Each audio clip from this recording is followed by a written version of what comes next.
Welcome in, boys. We are live after a ridiculous last night, UFC 251. We absolutely crush, pick up 12 units on the show.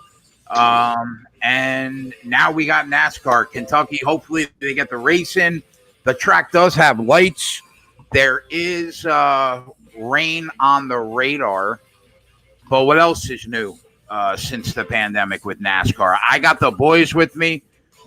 Maxwell Smart, Spread Astaire, Travis Mangone from Run Pure Sports. Tyler will be with us. JJ will be with us.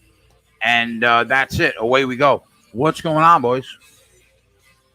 Not much, man. What a night last night. I'm still feeling high from all the enjoyment we got cashing all those tickets last night. So let's see if we can do it again today. What's going on, Trav?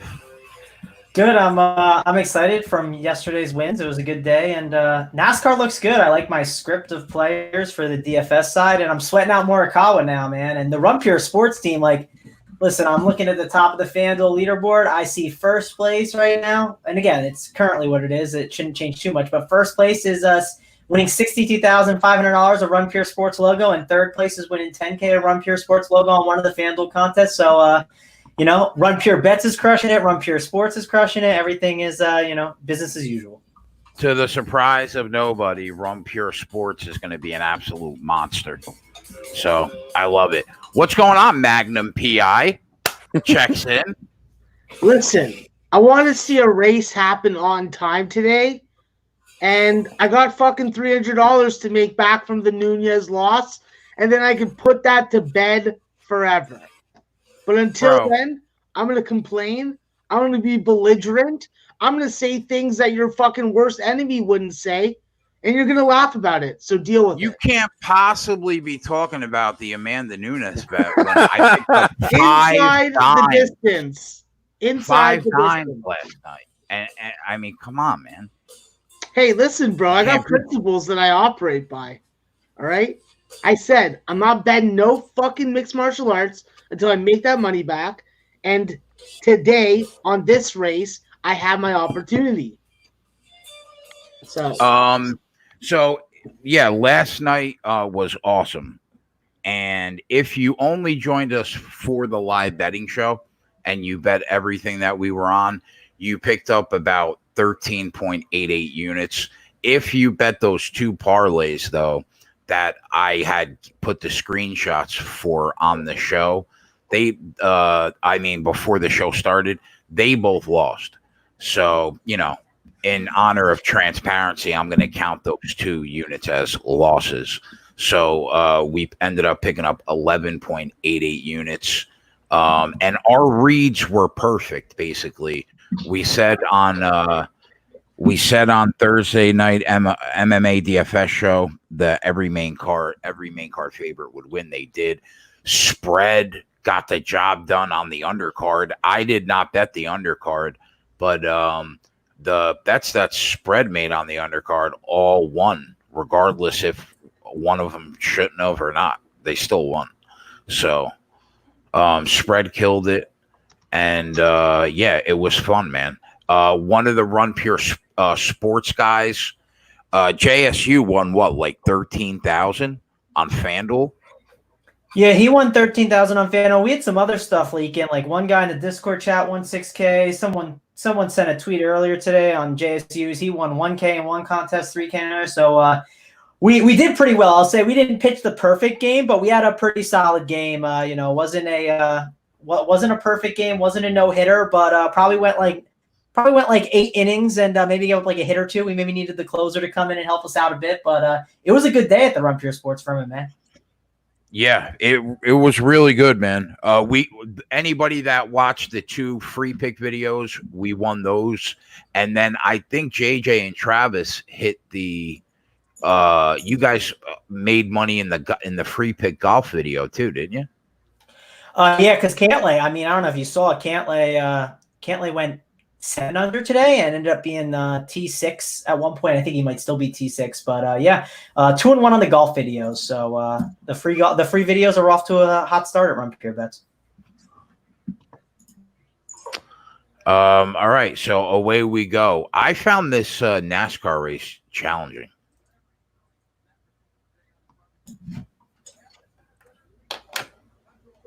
Max, what do you think? Are you excited? NASCAR Elite?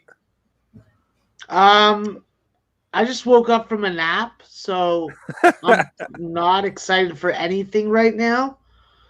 The fact that I came on the show and I have a shirt on should be enough patting me on the back for now, but Wonderful. you boys know me. I like live betting this shit. I like waiting as long as possible. That isn't going to change on this track, but there are some guys that do stand out today, you know. We're going to get Jimmy Johnson back into his 48 car. Who knows what we can really expect out of him today, but it's not like he hasn't had success on this freaking track before. Obviously, Kevin Harvick and Denny Hamlin have to be feared and have to be looked at if you're looking for a top 5 bet. But I think that Brad Keselowski and Kurt Busch both have value. Obviously, we remember last year Kurt beating out his brother, but this race has just a lot of guys that could have a good day today. And it's important to also distinguish who's done well in night races and who's done well in day races on this track. So, who did you guys? I caught the tail end of the DFS show, but who did the guys like over there, Trev? Yeah, I would say if you had to pick the guys they liked, they definitely were leaning on Chase Elliott and Blaney. Those were two guys they picked to win. They just think those cars were pretty fast. I ended up being lame and just picked Harvick because I'm not a NASCAR expert, right? So, and I think Harvick's a guy that I'm just going to be super overweight on in DFS. Those are 3 guys I'm going to have a lot of. And obviously DFS is a little different. Passing isn't that easy here either, but like Austin Dillon is a guy that they were pretty high on because he's been really good at 1.5-mile tracks this year. If you look at just this year's numbers, Dillon's been pretty good, not Ty Austin. So he's a guy that they were kind of targeting a little bit. So I ended up sprinkling him in some. And like some of these guys, like kind of like the 20 areas, like Reddick, Erik Jones is one that we talked about a ton that they gave some love to. So those are kind of some of the guys. William Byron, too. One thing they mentioned about him is he's gotten pretty unlucky with some accidents and just like little things that have happened. So William Byron's another guy in that like deeper 20 range that in DFS, since you get placement points and can move up, that'd be really good. And one last thing I'll note is Spread's boy, Ricky Stenhouse. They talked about him a little bit because we have a guy in the Run Pure Bets channel. He's part of like one of the pit crews for like one of the what's it called? One of the I'm blanking here. One of the Xfinity or truck guys. So what happens is we can get info from Mayo sometimes. He's got all these good information for the people. And he talked up Ricky Stenhouse, says that he thinks his car is going to be pretty good here. So that's kind of some of the guys we talked about on the show a little bit. Awesome. Good to hear Ricky Stenhouse is back into it. I haven't looked at a lineup yet, but I won't stay away from him as much. Although I like your Recce nickname for him. Yeah, that's like the industry name for him. Apparently there's not as many wrecks here, so it's okay. I think we can get away from it. But he's been really good at 1.5-mile tracks from what they said, right? Again, not my I'm not the one who is out here touting NASCAR. I'm just taking their info. So they liked him a good bit, I'd say. Does Truex moving to the back make him more desirable because now he can get more places passed? No, so he doesn't get that. He doesn't get those points. Sorry, Max. He doesn't get those points. He stays at the normal spot he's at. When you fail inspection, you're still scored from your normal position. So you shouldn't be playing those back guys in the DFS format. So who got moved to the back? Truex and who else? Kenseth, I believe, right? Was it Kenseth? Yeah, it was Kenseth. Okay. I think that for a track today that we saw yesterday, the truck slide all over. I think that we're going to have some cautions in this race. I don't think it's going to be a clean. I don't think it's be a clean race, and I think that personally that the Chevys are going to have trouble. So that's obviously not what the DFS guys are thinking, but I am completely Ford and Toyota on this race. Well, I mean, this is another situation where we take a look at what Kyle Busch has done on a track, right, over the last 8 years, and you say to yourself, well, how on earth does he lose, right? But, I mean, he's been losing this year, and he's been losing a lot. So it's really – yeah, go ahead. I don't even see – like, even though he's sitting on the pole today, I don't see him finishing even in the top 5. A lot of people want him to win a race. I'm just saying, like, historically, you know what I mean? Like, he's got the number 1 driver average on this track over the last 10 years. He's won it like 3 times, I believe. But how do you back him? That's my problem. I think that his brother has value today. So I feel like we can't even go near Kyle Busch until these practice sessions start to happen. It's hard to make the case for him. One thing Coop mentioned on the show about Kyle is he was on the pole in Las Vegas and he said, "How many laps do you think he led?" And I said, "I don't know, like 10." He said 0. So yeah, it hasn't. I don't know. Kyle has been a mess. I'm fading in DFS. I'm pulling the JJ, just letting Jesus take the wheel and see what happens with Kyle Busch. So I'm completely fading and hoping it works out for me. Yeah. All right, man. I don't know. I found this was the hardest race to get a strong handle on since the pandemic started. So Erik Jones has only raced here 3 times, and all 3 times he's finished in the top 7. Matt Kenseth has been strong here. Kevin Harvick has the 4th best driver average here. Like Max said, Kurt Busch average finish at 10.8. He won the race there last year. Martin Truex Jr., I would assume that we probably want no part of, even though he won 2 out of the last 3 races. He actually won here in Kentucky, but he starts at the back of the pack. There was one other driver that started at the back of the pack. Who was it? Kenseth. Oh, okay. Kenseth. Yeah, he failed inspection too. Matt was talking about Penske. I mean, not Matt. Max was talking about Penske. Keselowski and Logano are like the 6th and 7th best drivers here by finish. Brad Keselowski has won this race 3 times since 2012. Yeah. Although the last 3 years he finished 39th, 3rd, and 20th.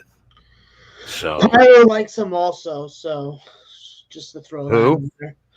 Tyler likes Keselowski as well. It's hard not to like Penske. Exactly. Ryan Blaney has 2 top 10 finishes of the 4 races that he raced here. Finished 2nd in 2018. Yeah, he's the one guy that I actually don't like out of Penske. I think Almirola also can be good today. Ryan Blaney's car this year looks a lot better than it has the last 3 years. Yeah, but it's also his judgment and the way he's driving on the track. He can get reckless at time, and he can just be a bad strategist. How do you not look at Denny? Denny Hamlin has 3 top 5 finishes in the last 5 years, and there's an argument to be made. He has the best car in NASCAR right now. Yeah, but he's got some of the worst luck. That's true. That's true. And even though it hasn't happened this year, he is notorious for speeding down pit road and losing a lap. Like, when I say notorious, it happened like 7 or 8 times in a year, I think, in 2018. Yeah, there was penalties for people in all the races on pit road for going too fast. Yeah, just a quick note on golf. Mangone is sweating another 33-1 outright golf winner in the last 3 weeks. And how are you doing right now over there? Yeah, so get this. You won't even believe it. I was basically having a heart attack watching it. Morikawa made like a really far birdie. I don't even know how far it was. And then JT hit a 50-foot birdie. I mean, he hit a 50-footer. Oh, wait. You're gonna lose because he hit a 50-foot birdie. Yeah, I'm not going to lose. So this is the thing. Morikawa, I would have won for sure. So it's still tied. So it's not. I still haven't lost yet. But Morikawa's birdie. I don't know who shot first, but Morikawa made a birdie and it was far. But Justin Thomas's shot was a 50-footer, and he made a 50-foot birdie on 18. So pretty crazy. Wow. Jay, speaking of notorious, something that Ronnie Lofton's become notorious for. He's jumping on Joey Logano again. He took Logano up plus 1,000. So Ronnie Lofton is once again bet on Joey Logano. I just want to put this out there. I think that Ronnie Lofton is 8.5% gay for Joey Logano. Okay. He's 60 years old. He's been married. He's been married to a lovely woman for like 30 years or however long. And if Joey Logano was like, hey, bro, how about, me and you go out one night? He might not say no. Okay. But would they do one of those NASCAR rain delay stories on the date? That's the question.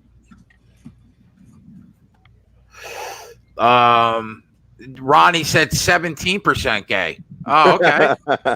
Fair play to you, bro. Fair play to you. I love it. Should I be taking Justin Thomas right now minus 250, Mango, to slam this fucking tournament home? I don't know. I'm too upset about Morikawa. All right. Listen. Take your emotion out of it and be rational for a minute. Should I don't know. He just hit a shot and it's on delay, so I don't know what's going on. That was close to the pin. I don't know where Morikawa is right now. I'd have to see Morikawa's shot, but I don't know if the odds are adjusted because it's all on delay and it's on the internet. Like, it's not on live TV. How is this not on television? I don't know. Apparently CBS, I guess, is going to just run it later at the normal time. Is from what I hear. I think. Yeah, that's a great 1987 marketing strategy. Yeah, it's a really dumb idea. Right now, currently, bull riding is on CBS. Like, we have a playoff going on in golf, and you have to watch it on CBS.com. Everybody, once in a while, somebody wants to watch somebody ride a bull. You know what I mean? I usually root for the Bulls.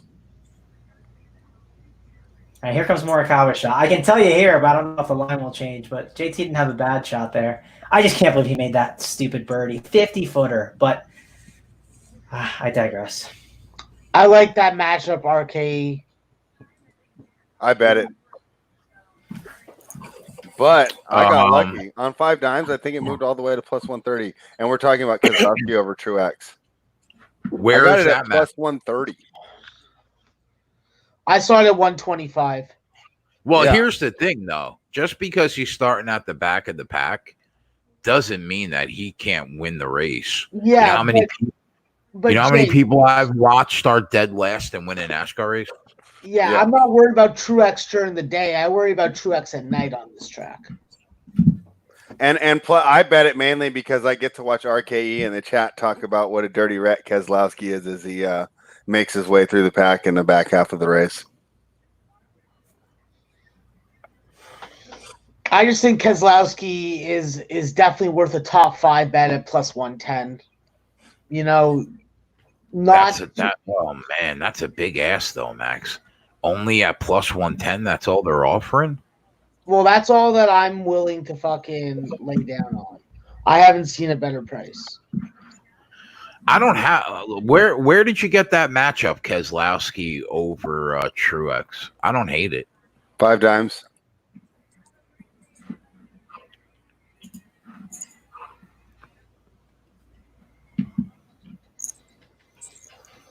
What time does this race start? Like, what time are they taking it off the board? How long do we have? Technically, I think it's supposed to start at my time 11:55. So what is that? 2:55 for you guys. So let's assume that they take it down in 25 minutes. Yeah. Because I know that Bet365 will take down the props. All right, let's look at these matchups and try to find something. What do you guys think about Denny Hamlin at minus 105 head to head with Kyle Busch. I mean, in my brief time watching NASCAR, that seems huge because if you're like me and you just started watching this year, you wouldn't even really think that Kyle Busch is that good, right? If you don't use the previous seasons. So it seems good to me, but I'd like to hear what the more experienced guys think. Yeah, I mean, I'd like to hear what Max says, my NASCAR guy. Listen, I think that Kyle Busch, obviously, with track history and with what we know he's capable of doing on a weekly basis, it's hard to say no to him in a spot where people think that he's going to lead a lot of laps. But it's already been said that he had the pole on this track before and led 0 laps. So I'm not really bothered by that. I think that Denny Hamlin, with the car that he has, and that back speed that he's been able to show on after turn 3, it's hard for me not to go with Denny Hamlin at minus 105. It's a nice number. Yeah, I can't believe I'm even saying that, because I love Kyle Busch and I do think he's the best driver in the sport. Hamlin over Kyle is plus 120 at 5 dimes. Yeah. Jesus Christ. That's a good number, right? Yeah. I'm looking at minus 105. I'm taking the plus 120 right now. We might have to make that an official play. I kind of like Erik Jones over Erik Almirola at minus 110. Morikawa just came up short. Sorry to literally missed it. Oh, sorry. It's all good, man. Sorry to hear that. Trav. It was a perfect line. I don't know. I for some reason think that someone's gonna fucking finish in the top 5 that we just have no expectations will. Like a Stenhouse or a Newman or Kenseth. The DFS guys were really high on Chevy today. I just look at it from a number perspective. Who could win the race? The only Chevy is Chase Elliott, in my opinion. I'd rather take a chance with Toyota with 3 or 4 guys that can win a race, or Ford with 3 or 4 guys. Yeah, somebody asked about Keselowski.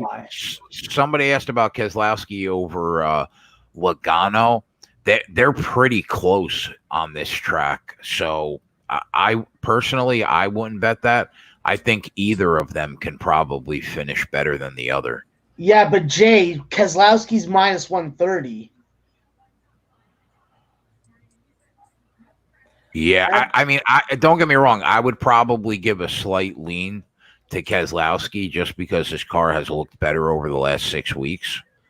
The number is just wrong. I would stay away. Top Toyota, Denny Hamlin is 2-1 over Kyle Busch and Truex.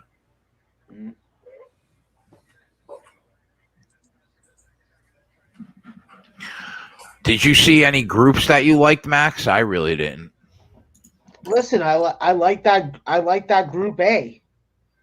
What do you like in Group A? I like Keselowski at 4-1, and then I like Denny Hamlin at plus 275. Denny Hamlin and Keselowski. Do you want to make that official? No, not yet, because I'm just looking at some more numbers. I also like Almirola and Kurt Busch in Group B, but I know JJ is going to be on the show, and I don't want to offend him. Do you guys like Tyler Reddick plus 333 in Group C? That was something that came to my mind just from what the NASCAR guys said on the other shows, but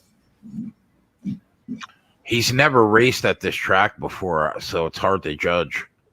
Yeah, he's good at like these types of tracks, though. It's tough, though. I guess it's not obviously Kenseth gets moved to the back, right? He's the plus 275. I don't even know if that was adjusted, so that's why I kind of asked it. And then I saw Bella's in there, who's starting pretty far back, even though he's a good driver. Newman's in that same range, and DiBenedetto. So who won? Thomas won the tournament? No, he didn't win. He missed his putt. It wasn't an easy one. So we're going to the next hole. So another hole to sweat out. I still have plays on the board for the next 10 minutes. I kind of like Erik Jones as one of the two drivers in Group B, Max. You don't? No, I'm not high on Byron, Jones, or Boyer on this track. I mean, all Jones has done has been rock solid, though, on this track. I think that Almirola's Ford right now is performing at the top of its freaking potential. And I think that Kurt Busch here, I think that the old man sometimes gets it done. You know?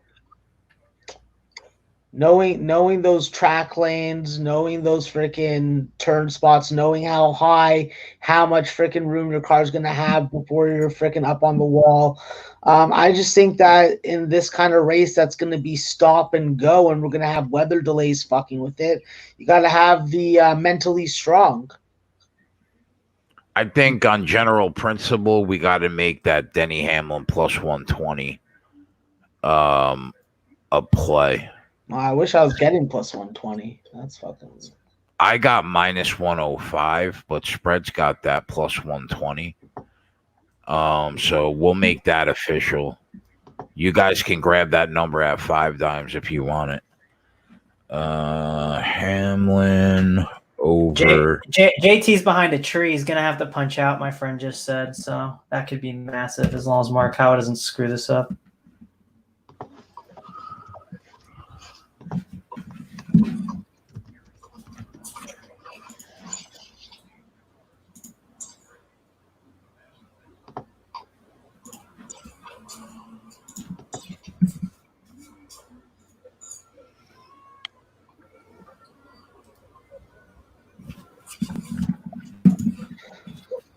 Kevin Harvick plus 160 as the top Ford is tempting, man. He's looked incredible on 1.5-mile tracks this year.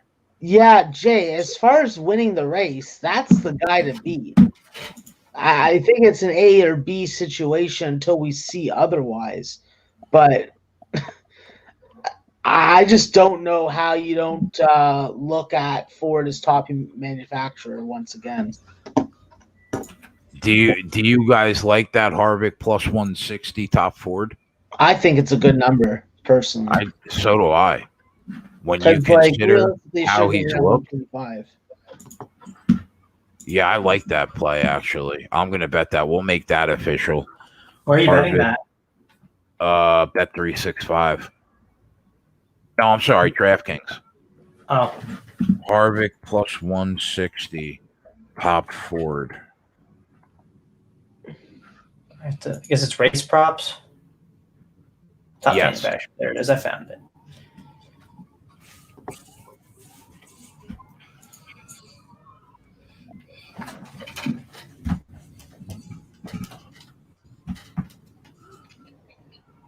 Looking at the other matchups, I don't really see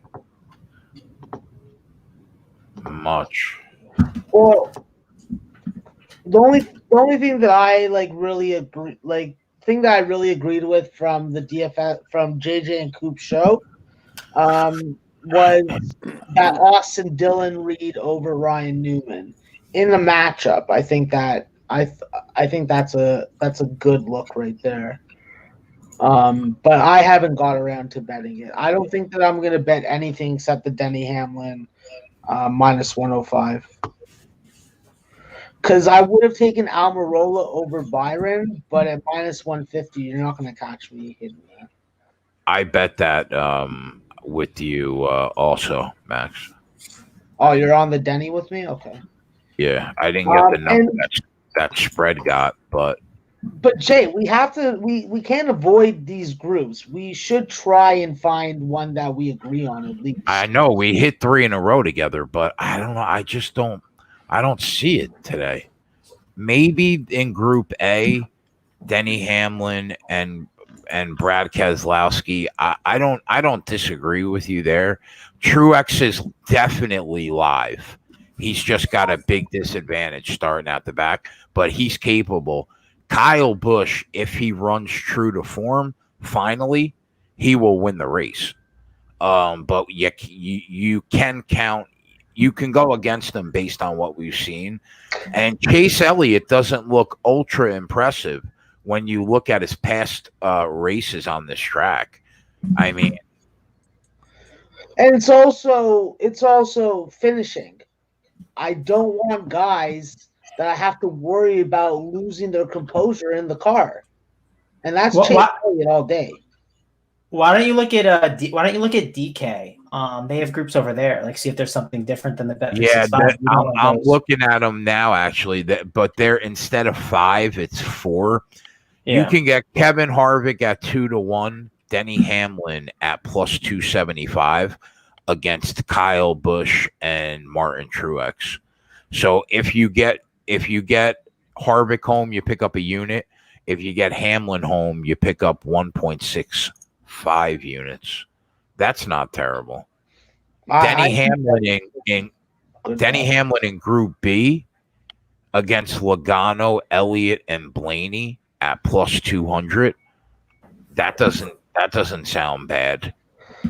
CJ, when I look at these Bet365 groups, what I take from this just by reading the boards and the numbers is that they're afraid of Kevin Harvick and Ryan Blaney because they're nowhere to be found in these 3 groups.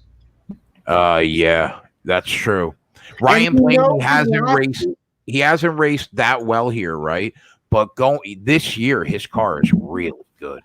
So and we have to remember last week they did the same thing. There was no Denny Hamlin and Kevin Harvick, and who did the race come down to? So I know it's patterns and stuff, and we don't like to factor any of that kind of witchcraft into our capping, but it's something that fucking came to mind. Yeah, Hamlin over Elliott. I would lean Hamlin there depending on the price. I'm going to bet that. I'm going to take a shot and bet that Group A with you, Max. Are you betting that Group A? Yeah, I'm betting Group A, Denny Hamlin and Brad Keselowski. Yeah, I'll do that with you. I don't know if we should make it official. Do you think we should make it official?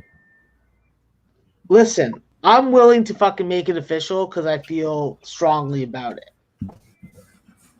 All right. So, as far as I'm concerned, as long as we don't have Kevin Harvick in the middle of it, I'm not worried. All right, think Hamlin plus 275. And what's the price on Kez? Plus 400. Group A. And I can say this, I'm probably going to take a shot also with Almirola and Kurt Busch in Group B at plus 300 and plus 320. So obviously that's not going to be official for the show unless you're as confident as I am, Jay. But the only thing that worries me in that group is Erik Jones. How many crashes does Erik Jones have on the season? 2 or 3? He has hit the wall, I think, the last 2 weeks from a blown tire. You're going to hit this Morikawa? I think so. I'm like locked out of my Bet365 account right now. I'm trying to make this bet and like do DFS stuff. I don't know what's going on, so I'm not focused. But I hope you're right. I hope I'm about to hit it. I hope you hit it. So we got Hamlin over Busch. Harvick top Ford at plus 160, and then Hamlin and Kez in that group. Just got to hope that this is not the week that Kyle Busch wakes up. I think if he doesn't wake up, I feel good about our bets. Listen, Jay, if he wakes up, we'll find a way to fucking hedge and make money for everybody in the chat. Yeah, I know.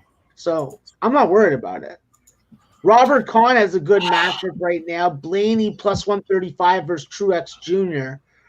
Cody wants to know what were the odds that you had on Almirola and Kurt Busch in Group B. Plus 300 on Kurt Busch and plus 320 on Almirola. If you guys want to tail that as a personal play, go ahead. We'll rock with the 4 plays that we have as official, and then we will bet live, obviously. Oh, and I'm also taking top Ford at plus 137. But that's just like a standard bet for me these days. They got Kyle Busch at 5-1, and he hasn't been able to sniff a win all year. Yeah, but it's all about perception. That's what that number's about. I was looking at the not Kyle Busch at minus 600. I'm like, that's actually not that bad a price to get the whole field against Kyle Busch. Yeah, that's not that. I mean, considering. Yeah. Yo, I could get Morikawa right now at minus 800. Am I dropping 8 dimes to pick up a quick 1,000 right now? Can he lose? I'll admit I haven't been watching. So I was trying to adjust my NASCAR lineup and make a swap, and FanDuel's a bunch of morons, and theirs locked at 245 while DK's locked at 250. So I didn't realize the times were different. So I didn't get my change in. But NASCAR's off the board. Yeah, NASCAR's off the board. Oh, they took it off they just took it off the board on me. I would have dropped the monster to pick up a quick 1,000. What worries me is I can't watch it.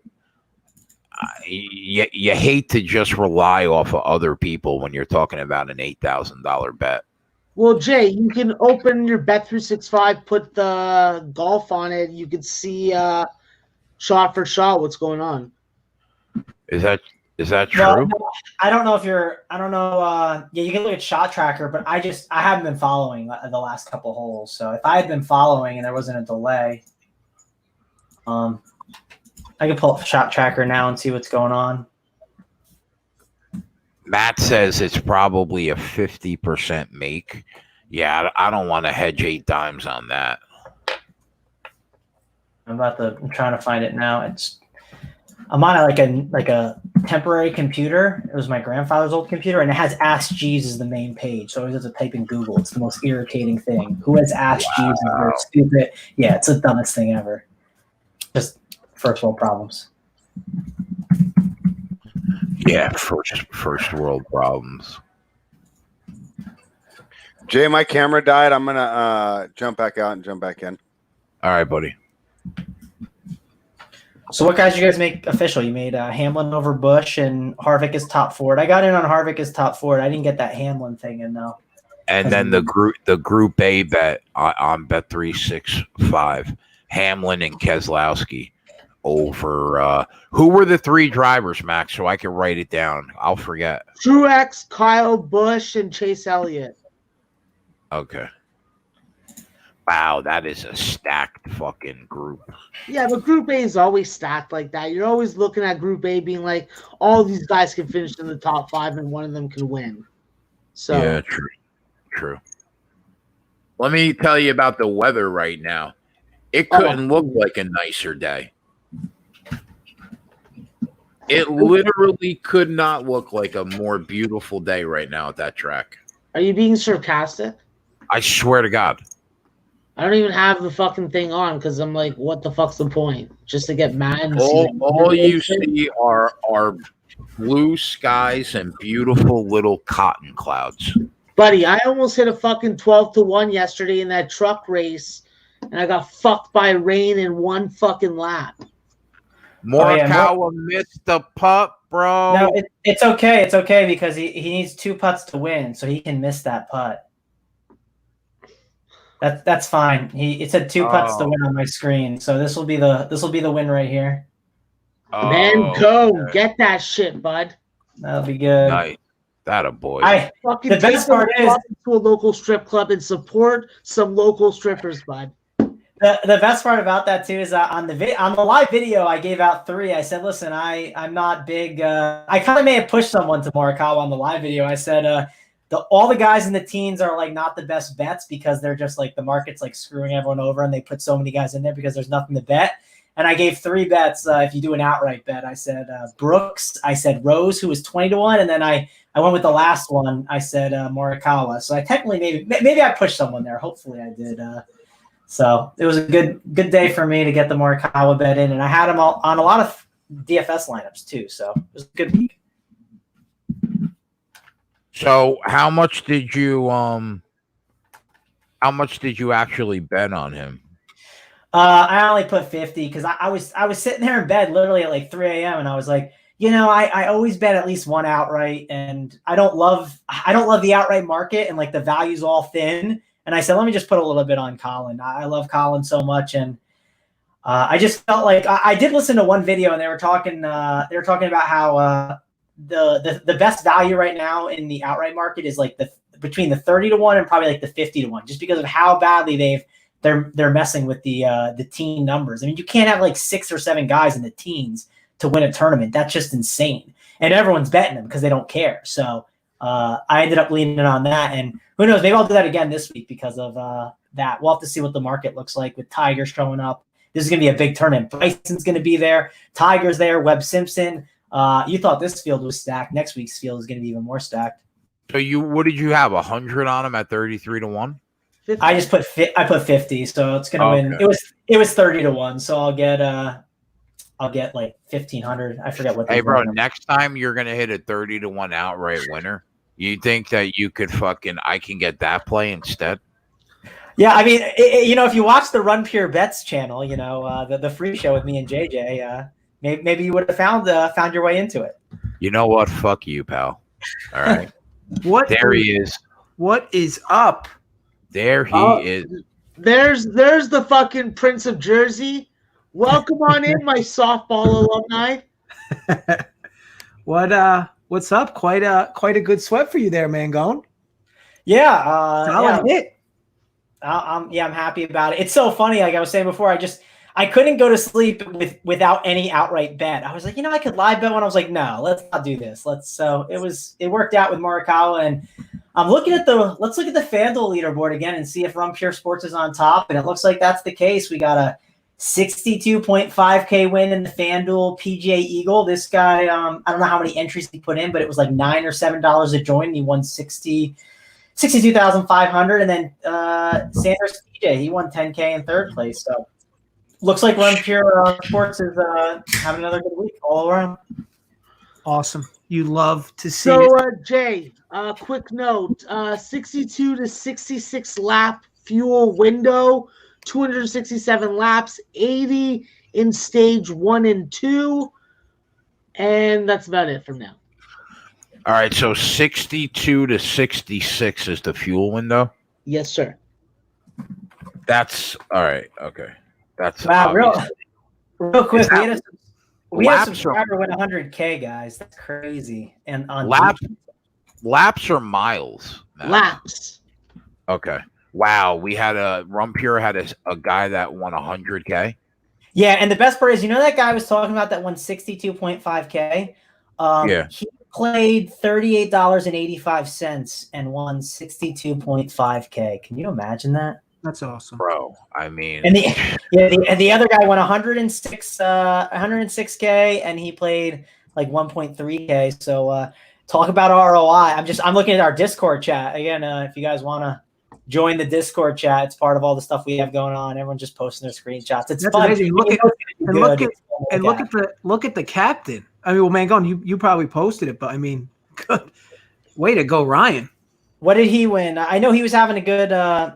I mean, he placed first in like everything that he entered. It doesn't look like he entered that many contests though, but I mean, he picked up easily maybe 4,000, 5,000, and he only entered what looks to be maybe $25. Yeah, I was. Oh yeah, I see it now. Oh wow, yeah, you're right. I didn't know that was him there because he was sweating that on the show. We were talking about it during the NASCAR show right before. He was like talking about how he could have a really nice hit coming. So. If this company isn't a monster in 3 years, bro, it's our fault. We did something wrong.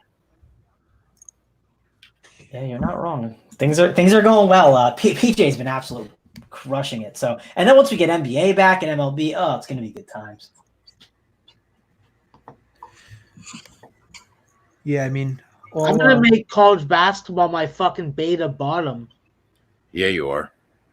That's why you're on the fucking team, you mom. I'm gonna fucking rip that shit so hard it's gonna bleed when it shits. Yeah, you are. Okay. You're gonna split that hairy peach. My bookies are gonna fucking be sending me their wives instead of payment. He's like, will this suffice? And I'll say no. I don't want this old fucking hag. And Mangone, I mean, yesterday you were saying you were a little worried about Cantley. I mean, what was there to worry about?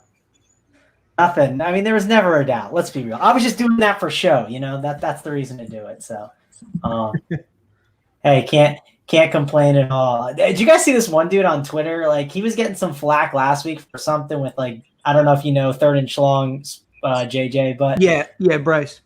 Yeah. Cash Out King, this dude on Twitter won $1 million on Morikawa. I don't know how much he put down. He must have put down a good chunk of change. So good for him. MT13 said, "I'm literally just joining for Max." Imagine like joining for one person on the team and then getting everybody else for free. That's fantastic. Well, Trig, you're welcome, bro. Yeah, Anytime. I mean, look, not to toot my own horn, but I mean, I wouldn't consider college basketball my best sport. bro, but you're I mean, 72% last year. Don't fucking sugarcoat it, all right? Put your fucking balls on the table and show how fucking wax and smooth they are. Yeah, I mean, I'm definitely not high volume like Max, who still hits at an incredible rate despite the volume. But I'm as good as you'll find at college basketball for sure. You can't see the race because if we put the race up, we would be kicked off of YouTube in 1 minute because of copyright violations. But it's on Fox Sports 1, so you could probably watch it on a variety of different platforms. Yeah, you will never see you will never see any sporting event on the channel. I love seeing fucking blue skies, JJ. It makes me happy. Yep. Yeah, I mean, I'm definitely on board with that. So, Mango, how'd your lineup construction look on the DFS end for NASCAR today? Oh, look at Keselowski. I can give you the breakdown. I did the JJ let's keep a tight core, Jesus take the wheel approach. I was feeling it. I played FanDuel. I played I think 49 or 50 lineups, and I did the Harvick. I got at 54%, Bell 48, Elliott I'm overweight, Blaney overweight, Jones, Reddick, Keselowski, Byron, Newman, Dylan, McDowell, Jimmy Johnson, I'm underweight, Cole Custer overweight, Stenhouse, I got 20%, so that's really letting Jesus take the wheel, and Alex Bowman. So I feel good. I don't know if we're aligned, but I feel like I'm in good shape. Yeah, I mean, we're definitely a little different for sure because I'm way underweight on Harvick. I am way underweight on Hamlin. I am severely overweight on Kyle, and very overweight on Chase. So you decided this was the race to go severely overweight on Kyle? I wouldn't like say it like that specifically. I just feel like from a leverage standpoint, like Kyle's still pretty high owned, but like if Kyle was real Kyle the last few weeks, like his ownership for this race would have been well over 50%. But because he's been struggling, his ownership is about 30%. Almirola's coming. Almirola's coming. Get that bush. He's got the better car right now than Kyle. Take those clippers to that and fucking shave it. JJ, what site did you play? FanDuel or DK more? I did them both. Okay. Yeah, that's what I was wondering because I didn't play a ton on DK. So I played more. I did one lineup on DK. So that's one reason. I didn't think I needed those Kyle Busch-led laps on FanDuel because they're kind of pointless. Yeah, I mean, that's true. I think that ultimately for me, it's really like a top 5 thing. I mean, ultimately, you're right. Lead laps doesn't mean much on FanDuel at all, to be honest. But like, I mean, you ultimately need guys in the top 5 on FanDuel. So, I am underweight though, again, on my boy Kurt.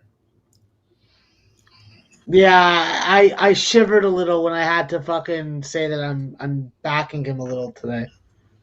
Yeah, I mean, the odds kind of made sense. The odds kind of made sense. And like I said last week, like the price just continues to make sense. Now, Almirola is an interesting spot here just because he's seemingly struggled a bit on these 1.5 mile tracks. But it does look like he's got a solid car to start. Interested to see how the race plays out, though. Yeah, I think he's going to have a nice car for 267 laps. Hey, listen, bro. They're made Ford tough. You know, it's not some fucking car made in Asia or Mexico. It was funny watching the truck series yesterday because there was a guy with a Trump 2020 sign on his car. And I was like, what a mutt. He'd probably be flying that Confederate flag if he could. Probably is proud of slavery. Hope that fucking son of a bitch crashes. Almirola. Look at you, you little skank. But Keselowski's coming for your ass. So you better fucking step aside, you beta. Now this is a relatively short track. No, I mean, as far as like, was it 267 1 mile laps? Yes, sir. Yes, this is a. I guess would this be one of the shorter tracks overall? I think so, but Jay would be better able to answer that. What was the question? I'm sorry. I was saying this track being only 267 and they're 1 mile laps, would this be considered one of the shortest tracks? You mean one of the shortest races? Yeah, I guess start to finish. Yeah, I guess you could say it's a 1.5 mile track. Well, not really, because there are a lot of 400s throughout the course of a season. This is a 400-mile race. We've already had multiple 400-mile races, and we will continue to have them. So this is, I would say, the medium-size average race. It's not quite a 500-mile race, and not the one big 600-mile race that they have at Charlotte every year. So, your 500-mile races are the bigger ones. 400 is the average. That makes sense.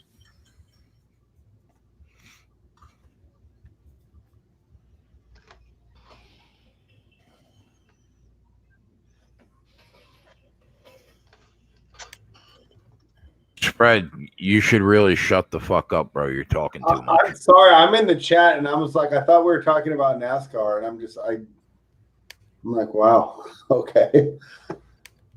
Listen, you want the nicest background here, so fuck off, all right?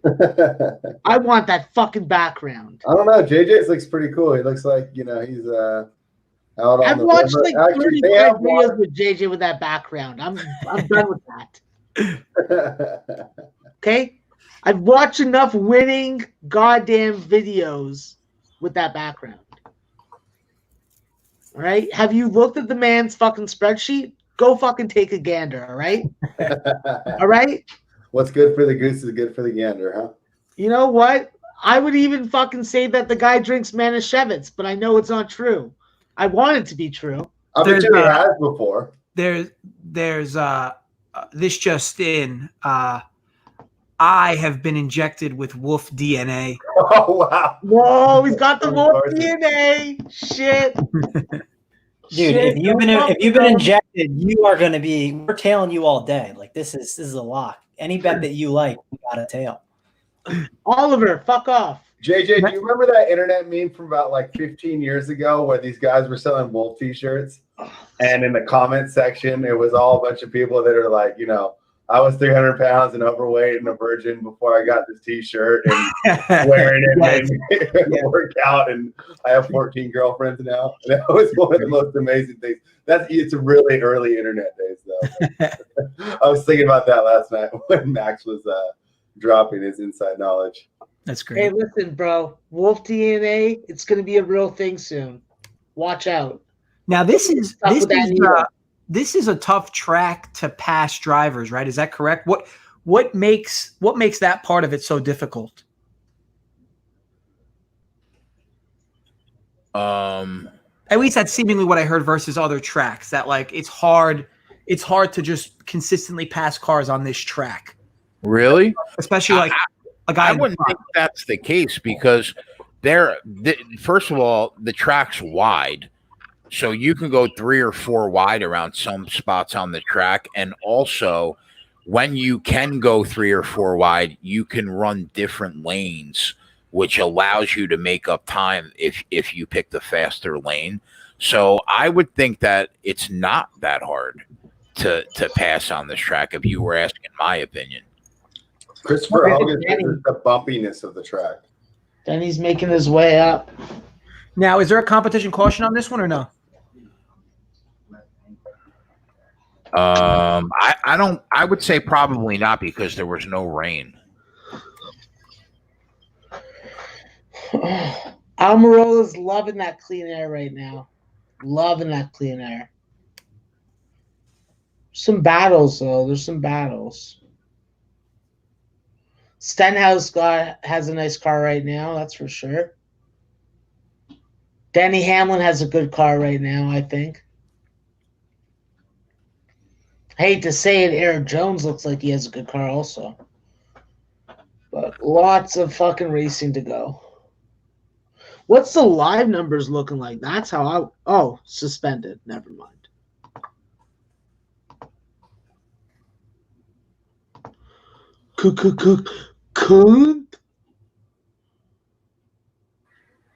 Yeah, the cash out button is how the book keeps more of their money that they would be paying out to you. So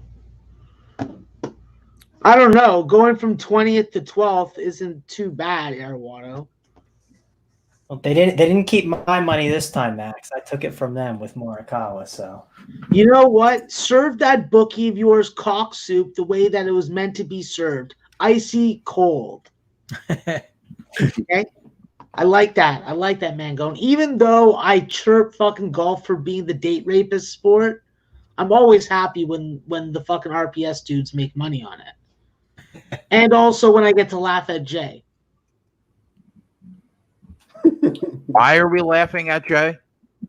Because you bet a fucking golf parlay that didn't cash. Huh. Given to you by Mangone. You know what, bro? I can't. Like, I was so ready to fucking ride Mangone into the ground today, right? But Yeah. I mean, I picked up $5,000 last night, so like I'm still up $4,000, even though the fucking parlay shit the bed. So I'm not even angry anymore. I'm not even that upset about it. So what? You actually? Yeah, I actually forgot about it. I So did. that's right. I was So like, oh, I Logano. dropped that. I was like, oh yeah, I dropped that dime on that fucking parlay. But you It know feels what? as long Who cares? ago as the Nunes fight to me. Yeah. Yeah, it's a win too. Man, Like go I on. don't. Take a Owes us- jar of Vaseline and fucking eat it, you motherfucker. It's like a get out of jail free card. Like you just put it in your back pocket. He owes us a couple winners. Yeah. Now it says caution. Is this potentially a competition one, or did something happen that I missed? I don't know. I'm maybe, behind the lap. maybe it was a competition. I'm not sure. Right now, I see Aaron Judge. Yeah, I see a caution too. Let me go to the whole thing and see the notes here on why they went to caution. I mean, it could make sense, especially if it was at the 25th lap, or there could have been a bad accident. Who knows?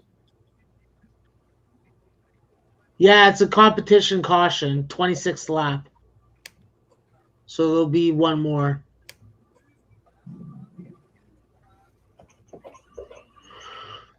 All right, so it looks like Bowman has a really nice car right now. And baseball is back. That is good for JJ, Joey, Work, Mangone. Oh, look who it is. It's a young buck. What's up, Max? What's going on here, man? Tyler. Last night, bro. We got fucked last night, and I'm not talking about the good way to get fucked. I know we got fucked on In that the- truck race, but In a dark room, fucking with a nightstick got fucked. How did you They can- do in the DFS tournament with the UFC? I ended up winning like a couple $100. Oh, okay. That's not Winning. bad. I didn't realize my team that was sitting fifth yesterday until I looked at it a second time was done, and I didn't have any more fighters, and there were still 2 more fights to go. And everyone sitting behind me had like Volkanovski, Usman, and he just passed me right up. I'll tell you what. I give credit to Kyle. Like he's always got like the smoothest looking car. I'm not really a big fan of the purple, though. I mean, he did it with the Skittles the one day. It's like it's all over the place. Love it. And his old interstate battery car was sharp. Man, you guys are liking Kyle Busch a little too much for my liking. No, I mean just Oh. the cosmetics of the car. I like. Okay. I'm all for outlandish. Jay, the one thing you were saying before about the golf, because I hit the Morikawa ticket, you can also be like, man, that wasn't such a maybe it's not such a bad bet he made. And now you're back to the well for next week. We'll give you another. Oh yeah, I'm ready, bro. You think I'm going down like that? You don't think there's not going to be another 2 parlays that make the cup parlays for like 2,000? Well, I will say the thing that 100%. thing I'm gonna like about this week's, I think, is there's like so many people in the field. You can probably get some really good value and only have to take maybe 2 guys. There's probably a chance at that too, with it being such a stacked field. We'll have to see though. I'm not letting these motherfuckers beat me like that. Definitely past lunchtime. Where is your lunch right now? I eat 2 meals. So I had my bagel. I had a Max. Let me set it up for you. I had a Did you get it from a kosher bakery at least? I got it from a New Jersey bagel place. I mean, it's going to be really good. That works. I got a French toast bagel with cream cheese. Absolutely phenomenal. And that was around, I think I got that at 10:30, 11. So I can get a burger maybe mid-race. We'll have to see how long this thing goes. All right. That's acceptable. But just remember, pictures of the food, send to me. Fair enough. I'm eating fucking boring ass shit that makes me want to fucking go in the bathroom and fucking end it right there. Okay? Max is eating grass. Danishes are boring. Fuck off. I think Danishes are fun. I'm looking forward to this golf week. I mean, man, I'm very quietly 2-0 in my 2 golf selections. I mean, I don't call myself a golf guy, but small sample, sure, but 2 plays, 2 winners. It might say golf elite under your name there by next week there, JJ, with those type of results. Yeah, I will admit, you've been carrying me on that more. So, like I said, I'm hoping we can come back next week. Or I was just about to pull it up, maybe see if anyone bet Morikawa. So I know for a fact at least 2 people did. I know for a fact. All right, good to hear. That's good. I'll have to give my my leans again on it. Then, like I said, unless I can see an outright winner right away that I like, it's just tough. I'm one of those guys, like, I want to bet him on Monday because I know the line's going to move, but I also need to, like, get my research in. So it's like a weird fine balance you have to do. So, yeah, hopefully we can get some more winners next week because so far so good for the PGA side. Yeah, PGA was good. The MMA videos crushed. I mean, overall, good single pre-bet vid weekend here.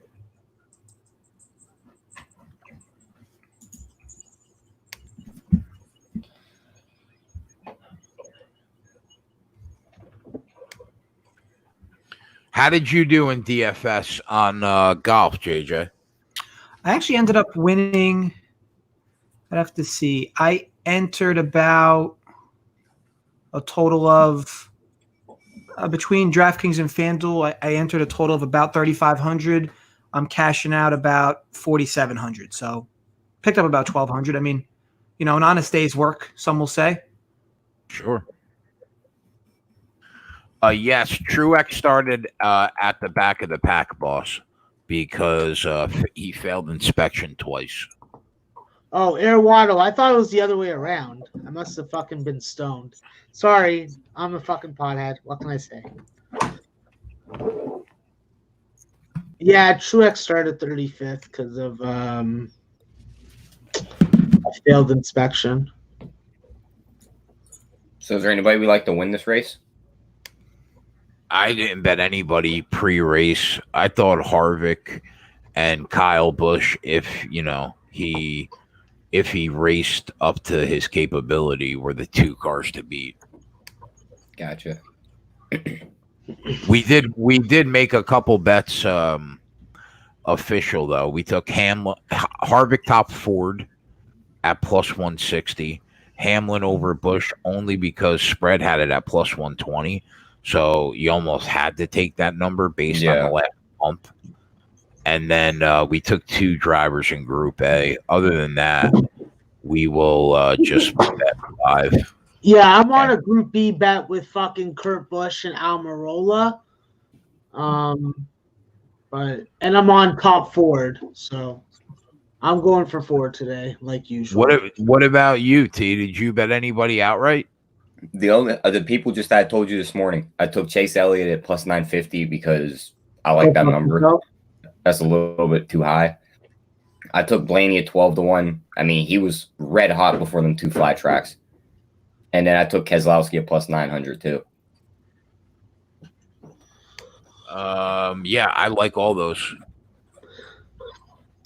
I'm big. The one play I gave out was Chase Elliott top 5 on the video. So that's yeah, I didn't get anywhere close to that number. All I was seeing was like minus 110s and plus 100.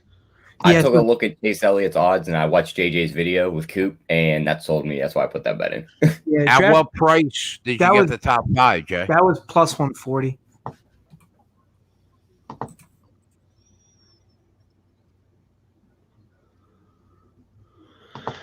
Oh, the stream's down on 5 dimes for the race. Keselowski's going. Let's go, boy. I like you, Brad. Yeah, where's RKE in the chat? Brad, awesome. Let's hear it, RKE. Let's get the little Keselowski. Look at Almirola, gone from 25-1 to 10-1. Yeah, Ford. Hum away. Keselowski's going the opposite direction, bro. What the fuck are you talking about? I'm looking at the odds. Guys in the chat that are on 5 dimes, just so I'm not on this tablet the whole time, let me know when the stream comes back up on the live section. Buddy, he's still fucking battling with fucking... Oh, now he's falling behind. Okay. Hey, Jay, just for your fucking jersey information, I'm fucking always a lap behind because I'm on IPTV. So how about you fucking take your finger and stick it up your fucking ass? Well, he didn't lose 10 spots in the last lap, bro. Whatever. Don't worry. He'll get back up there, okay? It's the long fucking race. Settle in. The other morning, I woke up to Max yelling at me in my Twitter DMs about an Xfinity race.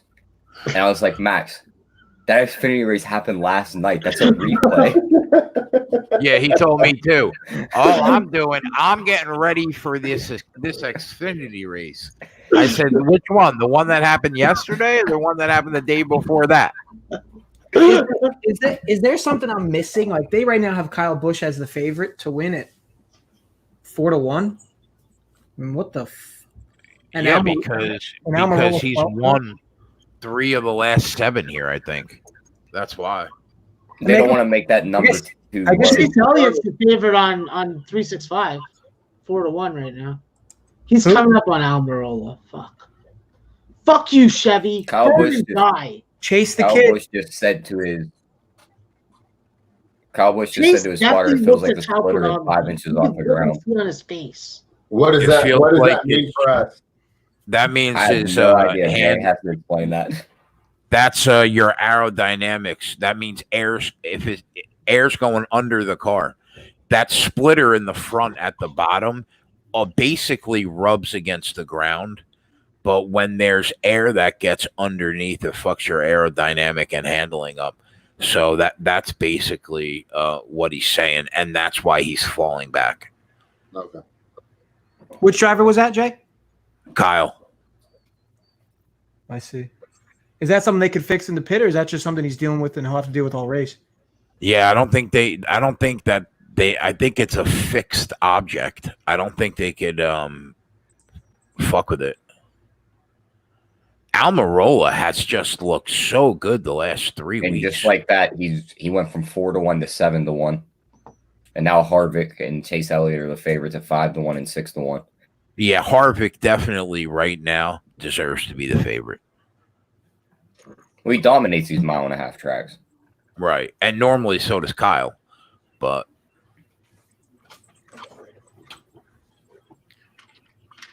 Blaney just went by Harvick, though.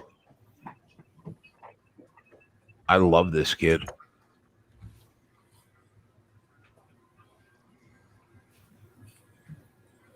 Oh, JJ, you missed it. We can confirm that Ronnie Lofton in the chat is 17% gay when he thinks about Joey Logano. There is a almost a 2 in 10 chance that if Joey Logano knocked on the door and offered to take him out to dinner, he would tell the wife, "I have to go out to dinner with Joey." I gotta go. I think we all have a man crush. No, I think you're lying to people if you don't. I mean, can we talk about mine with Bryson? I mean, that's evident, right? I mean, No, We all know about that one, man. Yeah, yep. We already know about the Winklevoss twin, bro. I can't wait till we're hoping that we can get Bryson, Tiger, and Brooks all in the same group next week. I mean, listen, if that's a 6 a.m. tee time, JJ knows I don't really wake up at 6 a.m. I will wake up at 6 a.m. to watch those three play golf. I mean, I'm in. I just don't get how Brooks can talk shit and then miss the cut. Don't get me going, bro. Don't get me going. He talks so much shit. I mean, so much. you can't talk shit and then miss the cut. You at least got to make the fucking cut. Not only does he miss the cut, right? I wrote it off when I saw like 5 over on that. And then he stormed back in that second round and almost made it. And he misses the cut by 1 stroke just to stick it in my ass. I mean, that was worse. You got it all back last night, though, so it doesn't matter. Yeah, for sure. But that was worse than the losing. Like, if he would have went out on Friday and shot 5 over, I wouldn't have cared. I would have been oh well. JJ, did you see how many people had to split the Millie Maker yesterday in MMA? How many? I can only imagine. There was like 9 or 10 people that finished first. Instead of winning $1 million, they won 66 grand, which still 66 grand, but you finish first, you're thinking you're getting that million. JJ called it though. He actually said that was going to happen. Yeah, it's just usually how it goes with them. There's so many entries. It's just usually how it ends up happening. Yeah, there's just not enough outcomes because like some of them are just like not real outcomes. Like Paige, whatever her name, like come on, like she's I had gonna lose. a guy at work walk up to me. He's like, "I'm thinking about putting money on this Van Zant girl." I was like, "How about you just take the money out of your pocket and just give it to me now because you're gonna lose." Yeah, that happened same to me. My buddy, he had a $20 free bet on his site. He said, I need to bet a dog though. It makes me bet a dog. I said, don't you dare bet that chick. Like it's a loss. No. It's like I will draw something else up for you. Please don't do that. Yeah, it's like, please do not waste that money on that, even if it's a free bet. Yeah. He walked up to me later at night. He's like, "Yeah, you were right." I was like, "Yeah, the other girl just doesn't belong in the ring with her."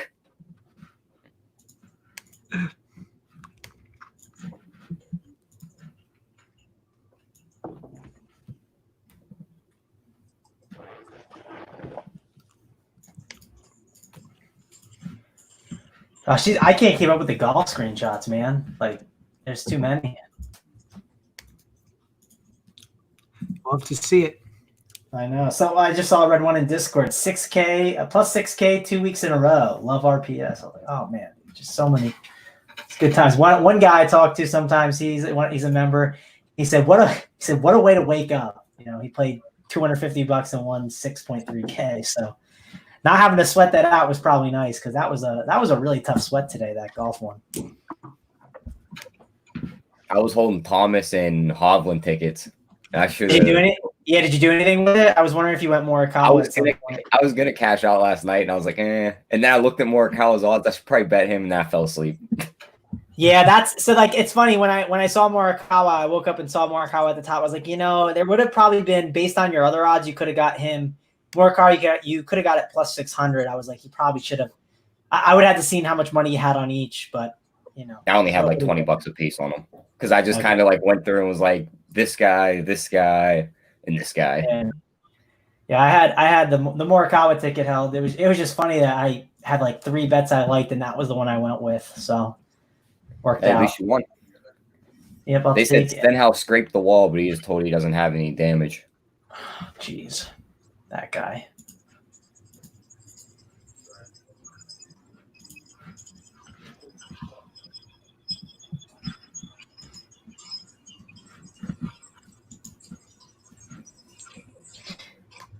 People in the chat are asking about Elliott plus 450. I mean, Elliott, I haven't been paying attention close to the race. Hasn't Elliott been pretty fast? Yeah. So here's my issue there. Like, if we're I'm already invested in it on him hitting top 5. So I mean, it's always tough to take a guy right now at 5-1. I mean, Jay, you can correct me if I'm wrong. Doesn't it just seem like not enough odds? Not even like he's in first. I mean, what do you think, Jay? Yeah, you can't take a guy. You can't take a guy at 4-1 that you could have just got at 9.5 to 145 laps ago. Yeah, it's definitely not. That's definitely not how plus EV betting works. That's for sure. Yeah, exactly. Did you say he was 45-1 not too long ago? Elliot was? No, he was. I think he was 9.5 to 1 pre-race, which was yeah, that was 40 laps ago. Oh yeah. Now he's 4-1. I mean, you can't.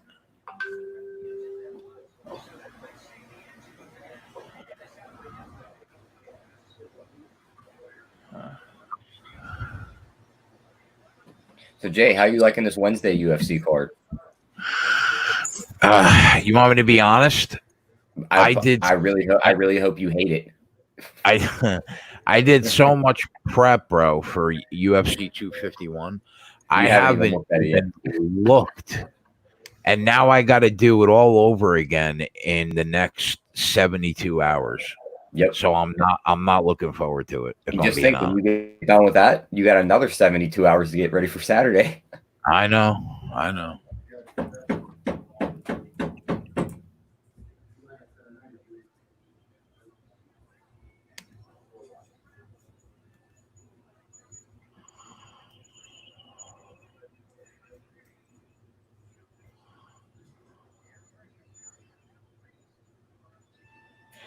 I was going to ask about the UFC card. Is it? Are you doing a live show for it? Is that the plan, or is that not a thing you're going to do on Wednesday night? Of course, he's doing a live show for it. I don't know. I didn't know if that's how. I don't know if that's how it works. Jay's one of these guys that will grind 80 hours a week if you give him the opportunity in the sports. Oh, that's my kind of guy. No days off. Yeah. Give me the Bill Belichick trophy. No days off. Bro, he just fucking lets his dog loose in the neighborhood. It pisses, it shits, it comes back. It fucking put down a dog that tried to sniff its ass. Mauls the poodle down the street. Listen, bro, that was not his fault. All right. Yeah. That was not his fault. The guy let you let a dog off the leash next to a fucking 130-pound red-nosed pit bull. What the fuck do you think is gonna happen? Something bad's gonna happen. JJ, you know that video I have set up for Tony? I just got the text message that it's ready. Oh, that's amazing. I'm about to watch it and just laugh so hard. Nothing was better than that day Jay's dog came in his office and just took it over. Just jumped up on the desk and was like, "This is mine now." It's great. Oh man, this is interesting. Almirola, baby. I tell you what, I'm a little pissed about Kyle, but I mean, it's nice to see Denny Hamlin in the nosebleeds too. You know what? So JJ, how overweight are you on your favorite driver in DFS right now? Fucking Denny, what does he do? I'm about 40% over the field on Kyle and Chase. Okay, I was talking about Almirola, but Almirola, I'm severely underweight on. Yeah. It really came down to place differential for me. Now, granted, if he sits here and leads 100 laps, I'm fucked either way. But I guess we'll see how this all plays out. Yeah, I was bouncing back and forth between him Come and on, get rid of Bubba Wallace. He's a fucking Jamoke driver. The guy slurred so much cock soup it became illegal. He's got no wolf DNA anywhere near him. Fucking Bubba. Settle down. Fucking paint your car like a fucking southern bird. Fucking red in that shit. Let's go, FedEx. Stop embarrassing me, you piece of shit. Where is he? He's fucking 27th, 26th. I will literally fucking vacuum seal my fecal matters, find an address that I can send it to him at, and deliver that. Yeah, we're I know in it's trouble with Elliot here. I know it's JJ. still early, but you still get Blaney at 16-1. What's up, Mango? Worth every damn penny. I'm about to send you it. Literally, yeah, just put yourself on mute. You will be literally worth every damn penny. I can't wait for the day. Yeah, let me see it. I don't like these inside jokes, you fuck. It's not that. I got something set up nicely for Big T whenever he wins a bunch of money. So it's gonna be epic. And when it's on Twitter, you'll see it. We just need Big T to hit now. That's all we need. I said to him, Tony, I need a big hit, and it's gonna be a good time. So he knows he's got to step it up and get a winner here coming soon. So it's inevitable though with him. It's coming. Oh yeah, I talked to him this morning. He parlayed every favorite on the main card, like we were talking about. I picked up like 7 dimes on the parlay. I was like, "That's my guy." That's what I love to see.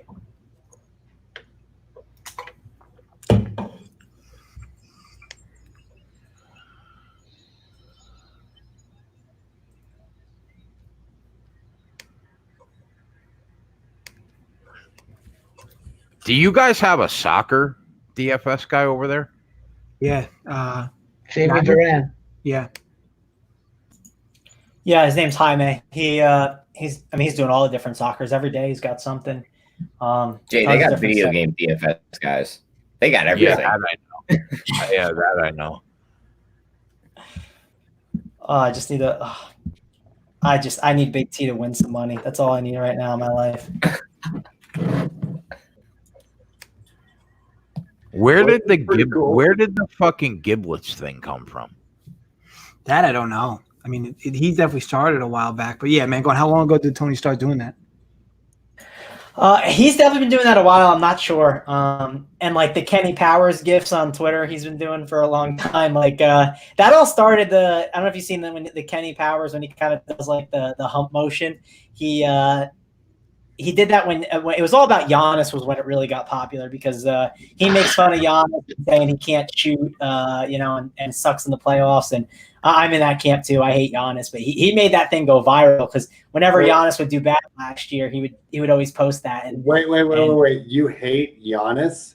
Oh boy! Oh yeah. We're not Giannis fans, but Big T. What is there not to like about the guy? I'm going to get the Moscato. I'll be right back. I mean, he can't shoot, man. Like, it struggles in the postseason. He can't shoot a 3-pointer. He can do everything else. I get it. You must really hate Ben Simmons then. Yeah. I mean, well, listen. Like, the whole take is like, so like, here's like the whole argument. It's like, yeah, like Giannis is good and fine, but he's like a regular season warrior. I mean, he's amazing. He's great in the regular season. But when it comes out, he doesn't run into Kawhi Leonard last year. Is this narrative a little different? We'll have to. I don't know. I mean, would Kevin Durant have gotten hurt then? Then I don't know from that return, right? Because he came back and then he got hurt again. So no, yeah, of course it could be different, but we'll have to see how it plays out. This year's going to be weird too. Like no matter who wins at all, right? Is there going to be an asterisk? I wonder that. Like, is there going to be an asterisk by it at all? I mean, does it matter? No, I know. I agree. I'm not going to put one by it, but I am curious if people do that. Bro, I'll tell you right now, bro. The Raptors are winning it. So if the Lakers win, they'll slap an asterisk on it as fast as they can. If the Lakers win, it'll be a huge argument. If it's the Bucks, I don't think they will. I think they'll get their credit. Yeah. I mean, listen, I hope he wins at some point. I was just always in the camp of like the dude just can't like shoot the 3-pointer, and that's just really pivotal because they play harder defense. They can sag off him. How old is he? I mean, he's like less than 25, right?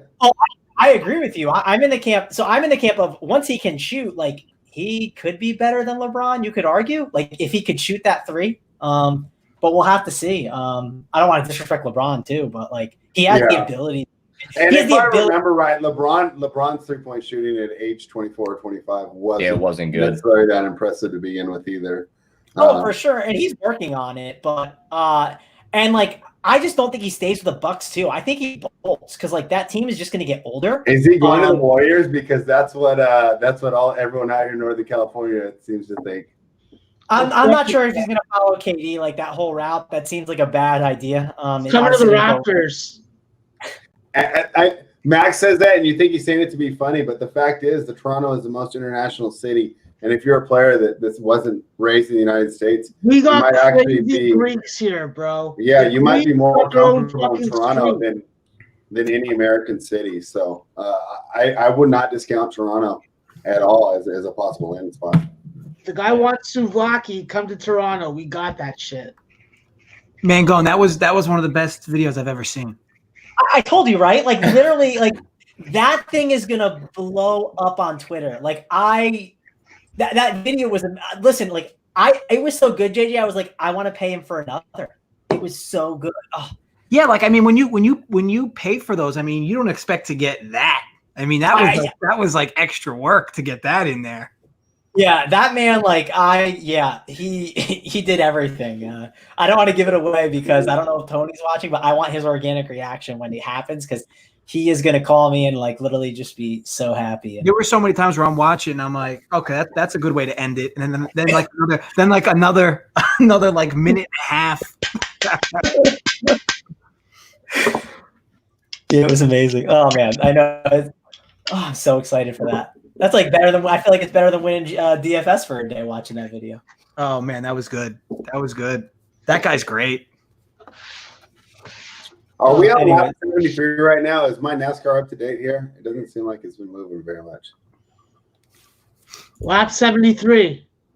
Okay, cool. Yeah, I just went to 74. Boy, we've got to get Keselowski in gear here. He's 5 seconds behind Truex right now. It's a long race. A lot can happen. But I will say this: Fords are looking good, and Almirola's looking good, so I'm looking good. Yeah, and someone said in the chat like you hate Giannis because he hasn't won yet and he can't shoot threes. Like I just think he's different in the postseason than the regular season. It's so different. Like they actually play defense in the playoffs. So I know that's like an annoying narrative that's said a lot, but it's a fact. Like these don't care about the regular season. Man, the Raptors showed last year how to shut him down, how to be physical with him, and how to take away his good touches in the paint. So the map to stopping Giannis is out there, and that's why he has to evolve. And that's because the Toronto Raptors be able to do that without Leonard on the floor, though.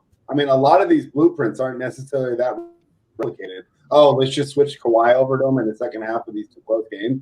I mean, how about you shut the fuck up and give Marcus all the respect that he deserves? But Marcus All really didn't spend that much time on it. I mean, Giannis was going off.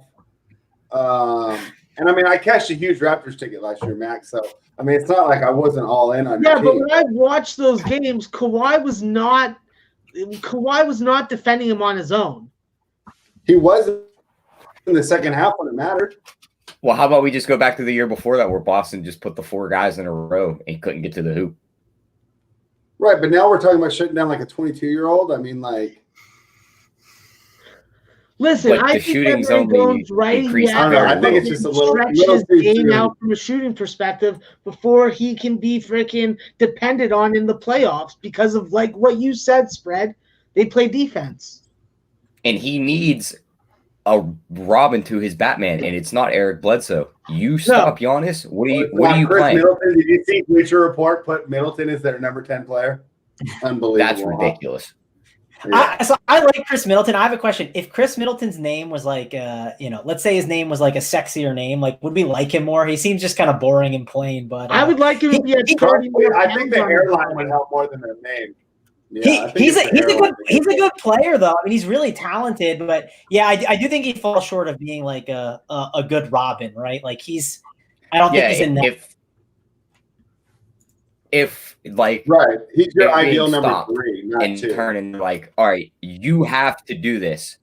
Yeah, he's just not going to be able to get it done. And then you look around, you got Bledsoe and a bunch of white guys that can just shoot threes. Stronger, and he's a lot more diverse in his game. But if you can close it out and fucking stop him from fucking getting a good look at the bucket, his shot isn't dropping in every game.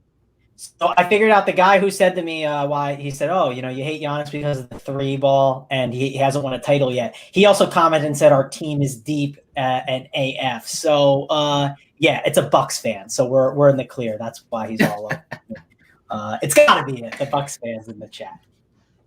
Listen, this the a only thing that competition I love question about or did a Milwaukee wreck is happen or Marquette. This should be a stage ending, Ty. Yeah, this is stage 1 over. Oh, okay. Does that give me fantasy points in the DraftKings for winning Sad the to stage? say, no. Oh, Kurt damn. Busch is looking good. So is Almirola. Yeah, man, going. I forgot to screenshot you my little one-on-one today. Let me see how well I'm doing. Hey, Yeah, Max, Yes, Um, Jason. did you forget to put the phone books on the chair today? No, I lowered the chair because I need to fucking support my back that was hurting from yesterday. Oh, okay. So, yeah. I just wanted to make sure. Don't worry, I'm not using my Vaseline jar in my fucking left hand. This is the Max. Max owes somebody a lot of money, and we're just gonna see his hat the whole video. Oh, shit. He just wanted to show you the Alabama hat. Yeah, I was like, yeah, Max is testifying anonymously. I mean, one Alabama hat is enough on this show, don't you think? Hey, listen, buddy, I'm the fucking Well, Alabama. there's 3 of them right now. Okay? All Are right? you? Do you have an Alabama hat on right now, T? Yeah. Jesus Christ! Travis, what are you rocking today as far as the headwear's going? Creighton Blue Jays? The headwear, it's a FanDuel hat. So Oh, okay. Oh, I guess I gotta get on board. Give me a sec. And you had the best. Don't show that. Don't show that to Jay. Don't show that to Jay. You might burn it. I loved your analogy last night. The FanDuel is like the guy that's 30 years into the marriage that doesn't care anymore. That's how he's treating DFS. I was laughing about that after we went off the air. Me and FanDuel have how do you say a history? You had a bad breakup because they cheated on you and fucking cucked you. DraftKings. I mean, what's happening? Oh, right now? wow. This is And I love the little just showing my love like Mangones, you know. And how, Yeah. how could you not love this guy right here? I'm always wondering, like, what's the point of that? Like, why did they decide that needed to Got the go Word on? Waldo hat on. Listen, I'll get every guy on this show to wear a different sportsbook hat if it's going to help us. I'll rock a BetMGM hat. I'll have Max with the points bet hat on. We'll get Tyler going. No, with no, the I want to wear a Bet365 BetMGM. hat. Come on. Let me wear the BetMGM. Wasn't that the You can commercial have- you were Let me in? get the Circa hat. Yeah, I was clipped for them. Yeah, he's a BetMGM. Yeah. I'm running some of their money. Yeah, you're a I'm mascot drinking- for them. Just so you guys know, I'm drinking the White Zin. I Wow. know. Oh, wow. I don't even know what that What are means. you, a fucking white supremacist over there? Yeah, I'm You're drinking in I'm California, drinking the drinking White Zin, California water? and I just want you to know that the Rich. entire I uncorked the bottle, and the entire bottle of wine is in this cup that you see right now. The Wow. entire You're bottle. drinking wine? JJ's rubbing off on you. Bougie fuck. He is. He is. Could be I would worse. go grab a high noon, but I might have to drive soon to get my burger. I'm not hungry yet though, but Max is demanding burger on air. I don't know. Bro, Can't- you ever hear Get of that fucking burger. Grubhub or Uber Eats? What are you doing? Here's a fun fact I might get made for. I've never used any of those because I never have either. I work from Oh, yeah, home. Like, I that's- need to go. you know what, I need though? to get out of the Hold that house. thought. That's a 15-second timeout. Uh-oh, am I getting time out too? I've never used it either. That's a 15-second timeout for Mangone because he's never been lazy enough to use Here either we go. Uber Everybody's Eats. on fucking pit row. or Let's Grubhub. go. Bro, Fuck you, come on. Dad. Are you really going to get the burger? You're actually getting in the car to get the burger? Well, here's the reasoning. Let me break it down for you. One reason I like to go is because I work from home. I'm always in my damn house. Like I want to get out at some point and do something. I So agree with you, Mangone. I like that So one. it's, Yeah. so it gives me an activity to do as Yeah. well. On top of that, listen, so when you're getting a burger to go, you got to handle with care. You got to get there right when that thing is put in that box because you got to get that thing home so it does not get too soggy. I do not trust the Grubhub driver to be hurrying to get that thing home for me. Why don't you throw it in the oven, though, immediately when it gets there for like 10 minutes? I don't know. I'm too lazy. I'm hungry. I want to eat it right now. I guess that's Do probably you- the reason. Do you have like a 9 to 5 man going? Or do you No, do man. this full No, time D- like me? Yeah, DFS and sports betting and I was doing My fucking man. That's what I Yeah, I like was to doing hear. stuff with another site, but yeah, the RPS stuff now. So you have been doing this since like 2016 or so. So it's been a while. That's what I like to hear. Like we've said before, I mean, Mangone plays DFS and Bet Sports, and Travis fucks.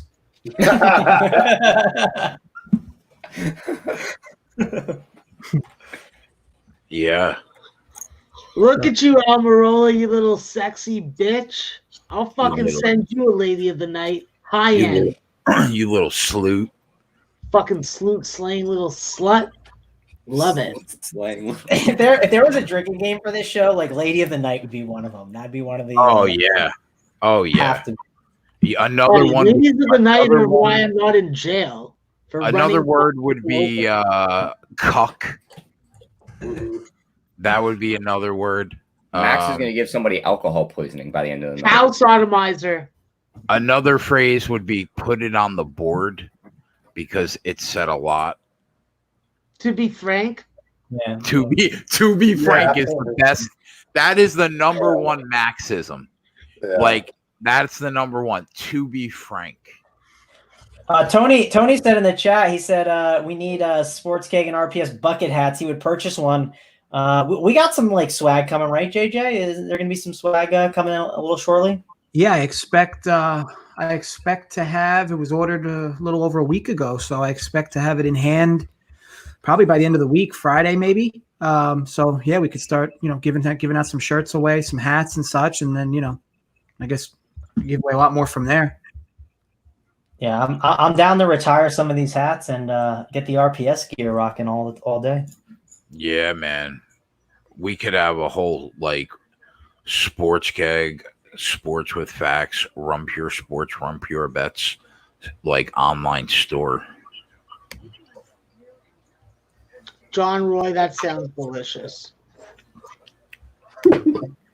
I actually tweeted out the picture of the Sports Keg t-shirts that JJ had made. It says the Sports Keg in the front, our logo. In the back, it says put it on the board. It's going to be lovely. We may or may not have had to order a few 3Xs for me, but I can neither confirm nor deny that. We may also have had to order a couple kids extra larges for me. Yeah, we got Max his normal schmedium shirts that he loves to rock. Listen, I gotta fucking stay warm, so I get the fabric as close to my body as possible. That may provide the illusion of tightness, but it's not. It's just comfy.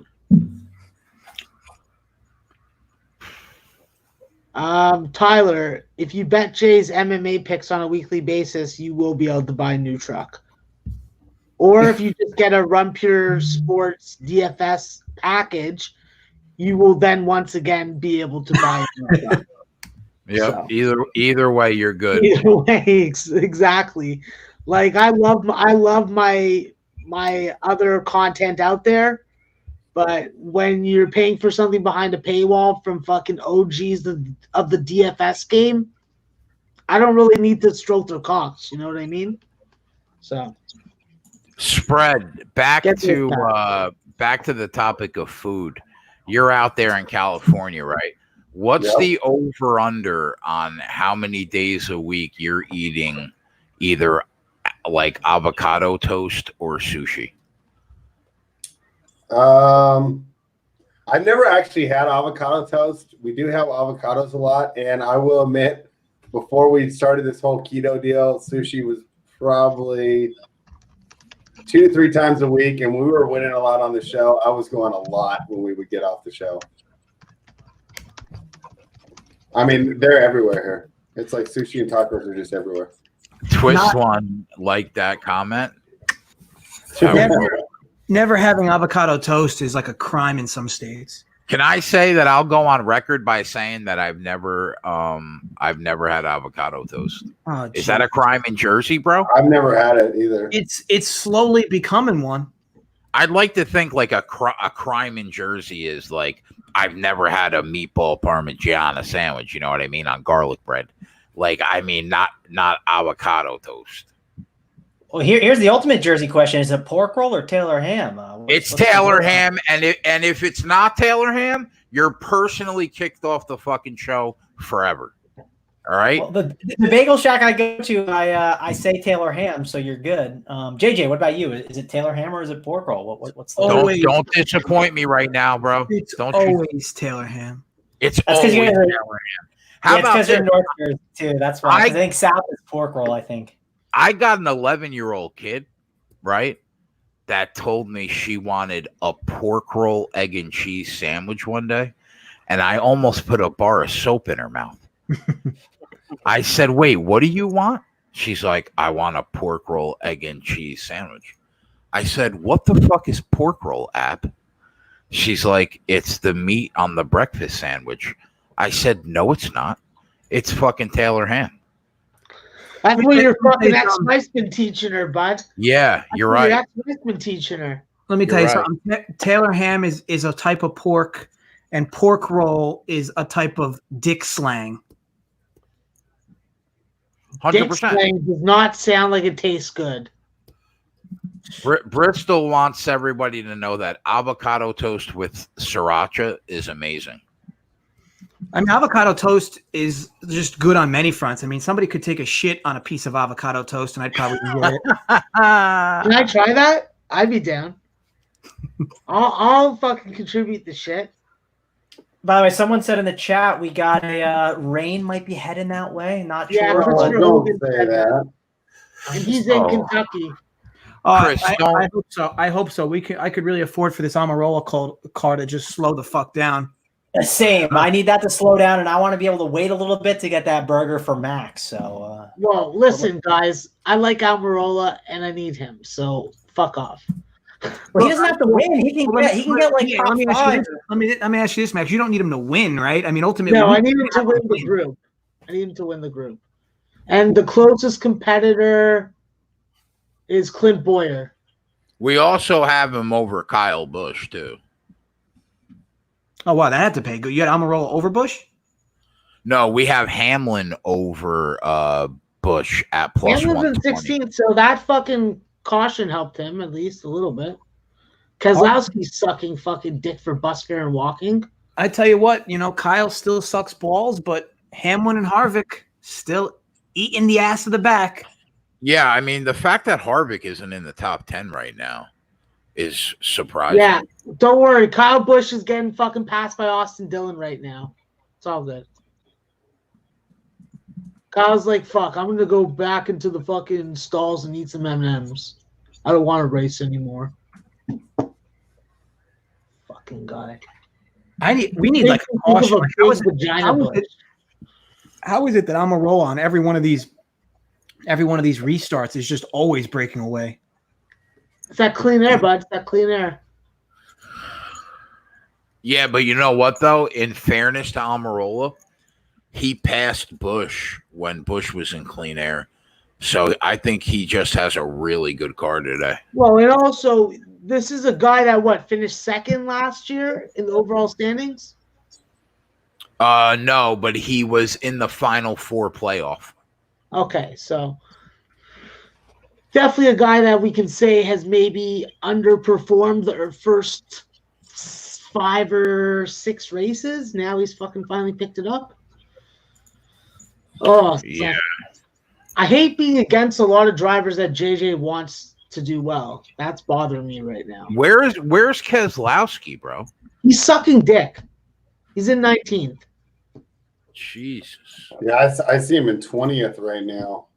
Only 8 seconds off the lead, though. I appreciate it. Thanks. Yeah. This might be a fucking jump out the 11-story window right now. This might be a NASCAR bloodbath after last night. God, Kurt's car looks faster than Kyle's.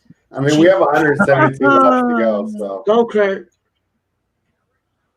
Go, Kurt. Get on his ass. Get on your brother's ass. People are just flying by Kyle. God, I hate to see it happen.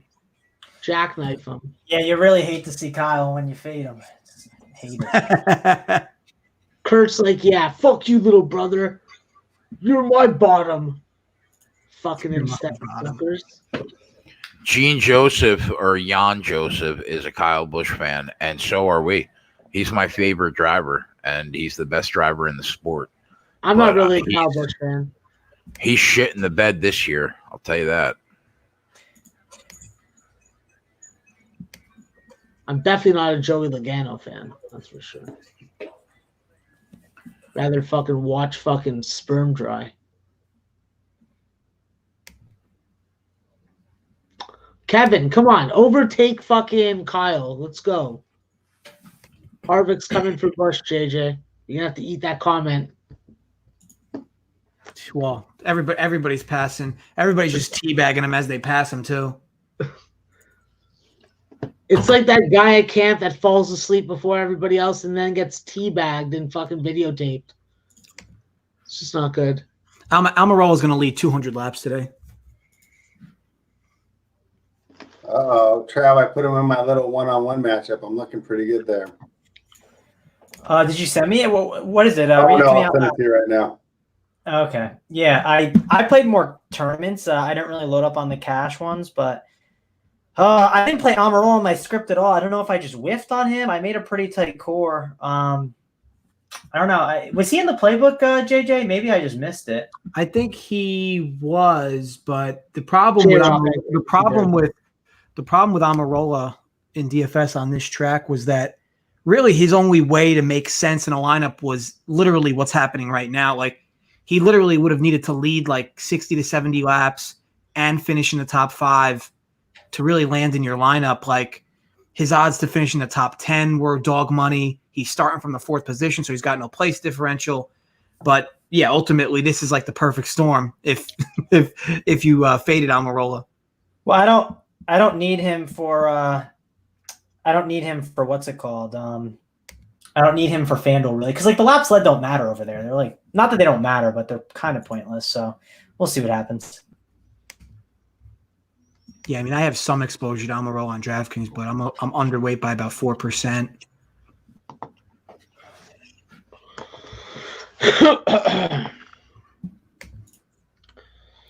Jay.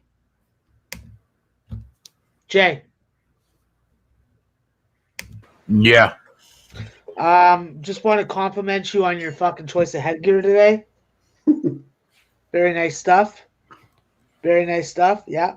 Roll Tide roll. Alabama fucking dudes sitting beside each other. Thanks. That'll work. I appreciate it. I mean, I've been wearing the same fucking hat for 4 months. But. Legit, as crazy as it sounds, you'd figure the only way Almirola winds up losing this race would be something silly to happen, right? I mean, there's just no one catching him. Like, and your beefy racers, like your Harvicks, your Hamlins, your Kyle Busches, like they're just hanging around the back of the pack. And they seem to go. They seem to going a lot more laps than that 62 to 66. I feel like they didn't pit till fucking lap 80. Does anybody have what's the current price on Almirola? He was 6 to 1, I think. He was 5.5 to 1 before. It's closed for me now. Yeah, 5 to 1 right now. Yeah, still 5.5. Hey, Tyler, I mean, check your. I see 6 to 1 now. Tyler, I sent you a DM. I seen it. Check it out. What did you think of that? I mean, who didn't know that was coming? I guess it's tough. I guess when you look at it, Jay, it's like literally Almirola has raced the perfect race the start of this. Hasn't he done this before though and still finished like 8th? Is this but he didn't lead any fucking laps. He's made good moves up to the front in races. But being able to hold the lead, I don't think he'll be able and you've also had next to no accident. Like it's just been like a really clean race. Nothing crazy to avoid. I thought it was going to be the opposite. No, I mean so far. I thought it was going to be a lot of slip and fucking slide and a lot of nonsense. Harvick says he has 0 grip. Changes have made the car worse. That just came across Twitter. Tell you what, I'm pissed about Kyle, but you just hate to see that happen. Is Joey Logano cutting into this lead at all? A little bit. Not really. Well, it was over 2 seconds about a minute ago. Look at all those Fords, boys. Look at all those Fords. What can you get on Joey right now? 7-1, I'm seeing. That's rock solid right there. 7-1. That's not bad. He's definitely cutting into the lead. He's faster than Almirola right now. Where's Chase at in all this right now? Because he's still the favorite. Swallow cup. Let's go, Albie. Chase is sitting at 7th place, 4.981 seconds out of first. Ryan Blaney at 8.5-1 looks nice. Wish we could live bet top fives for D Benedetto. I tell you what, Jay. I mean, if you're just talking from a lack of accidents perspective, like obviously it's not going to happen, but even if you're to say that this winds up being a semi-clean race for all your top drivers, you already had Harvick say he's having issues. Hamlin hasn't even sniffed the top 10 all race. And Kyle is having his own sort of issues with cars flying by him. It's like it just seems like it's either going to wind up being Chase, Almirola, maybe Logano late, and then, of course, something crazy happens with an accident to impact it in some sorts. Yeah, maybe the only other two that I would be looking at would be maybe Blaney and Truex if they get their car right in the second half of the race. But I would agree there's a strong case to bet Almirola right now at 5-1. I mean, you could even throw like half a unit because here's the thing. The only reason Almirola is 5.5-1 is because he was like 30-1 to win this race prior. Like 100%. If he was 10-1 or 15-1, these odds would be like 2-1 right now. Yeah. Yeah, I agree. The only thing that there's still 157 laps to go. So much can change, man. But I agree. Almirola right now is the class of the field, and it's not even close. How's Bowman looking, Jay? Bowman is 5th. I seen he started 5th. I seen him jump up to about 3rd, and he's just hung around in that same area. Yeah, he's still 5th, so he's holding the spot. But I mean, Almirola is burying him 4 seconds back. Might be worth at least a half unit, Jay. I mean, it is paying 5.5-1. Yeah, I think so.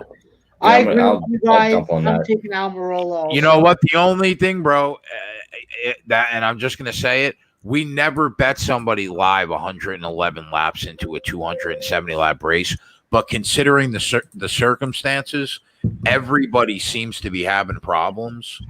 Yeah, I'm gonna take a shot on Almirola. I could get Almirola at 6-1 at Bet365 right now, and you can get Joey Logano at 7-1 right now. That's what I'm looking at.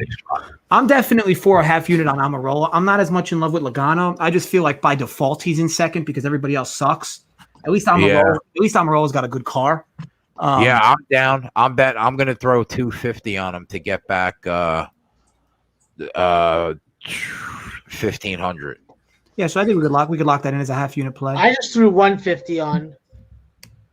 Come on, Bovada, open it back up. I want to join in. And again, like it's a half unit, so like if something happens where Almirola crashes, I still think you guys are okay. I know I'm okay if he crashes, just based on what else. Bro, we can go 0-4 and finish the weekend up like 8 units. I mean, we're good either way.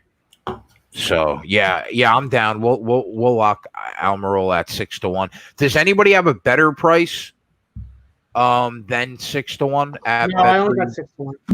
Even I got 5.5-1. I think 6-1 is probably a fair number. What did we bet? Almirola. Wow, Adam has him at 10-1. At what book? He already grabbed it, so it's probably earlier. A while ago, yeah. Oh, okay. He's 6-1. Where are you seeing it? Bet365, I'm guessing. We did half unit, man, going. I put 150, so I'm. Yeah, I put like. Oh, that's right. He is 650 on FanDuel.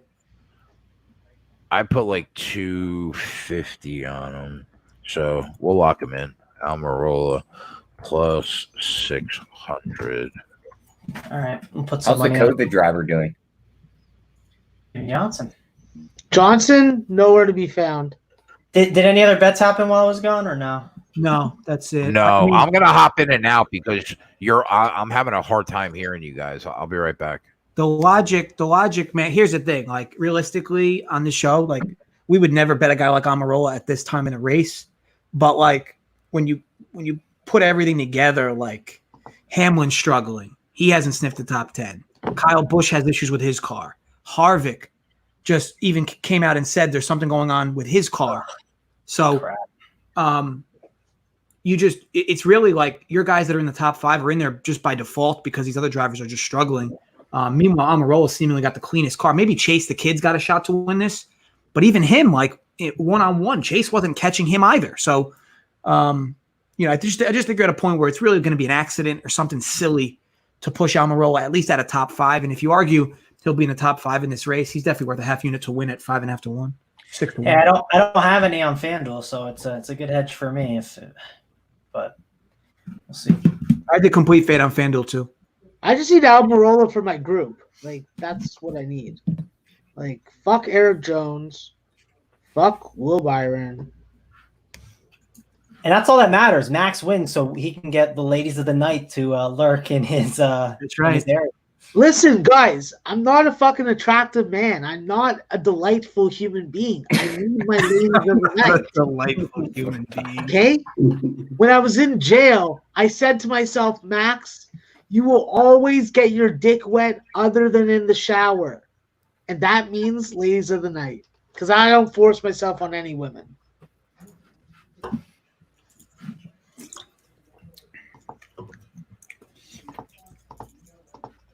Well, I tell you what, a pit's got to be coming up, right? What'd you say? It was 60 laps? Yeah, but they went in at lap 80 or like 81. Oh, so you got another 20 laps before they might pit. And even that's the thing. Like Almirola's pitted twice, and both times was the fastest one out.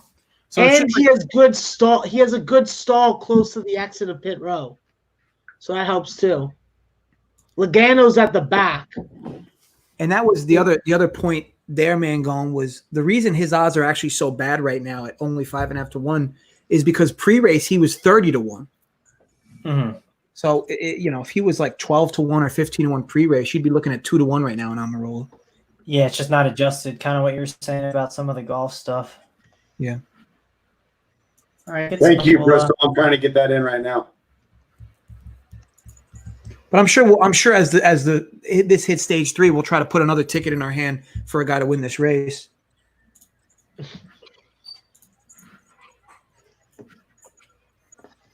Yeah, Andrew G, that's right. There's still a good number on Bowman and fucking Blaney.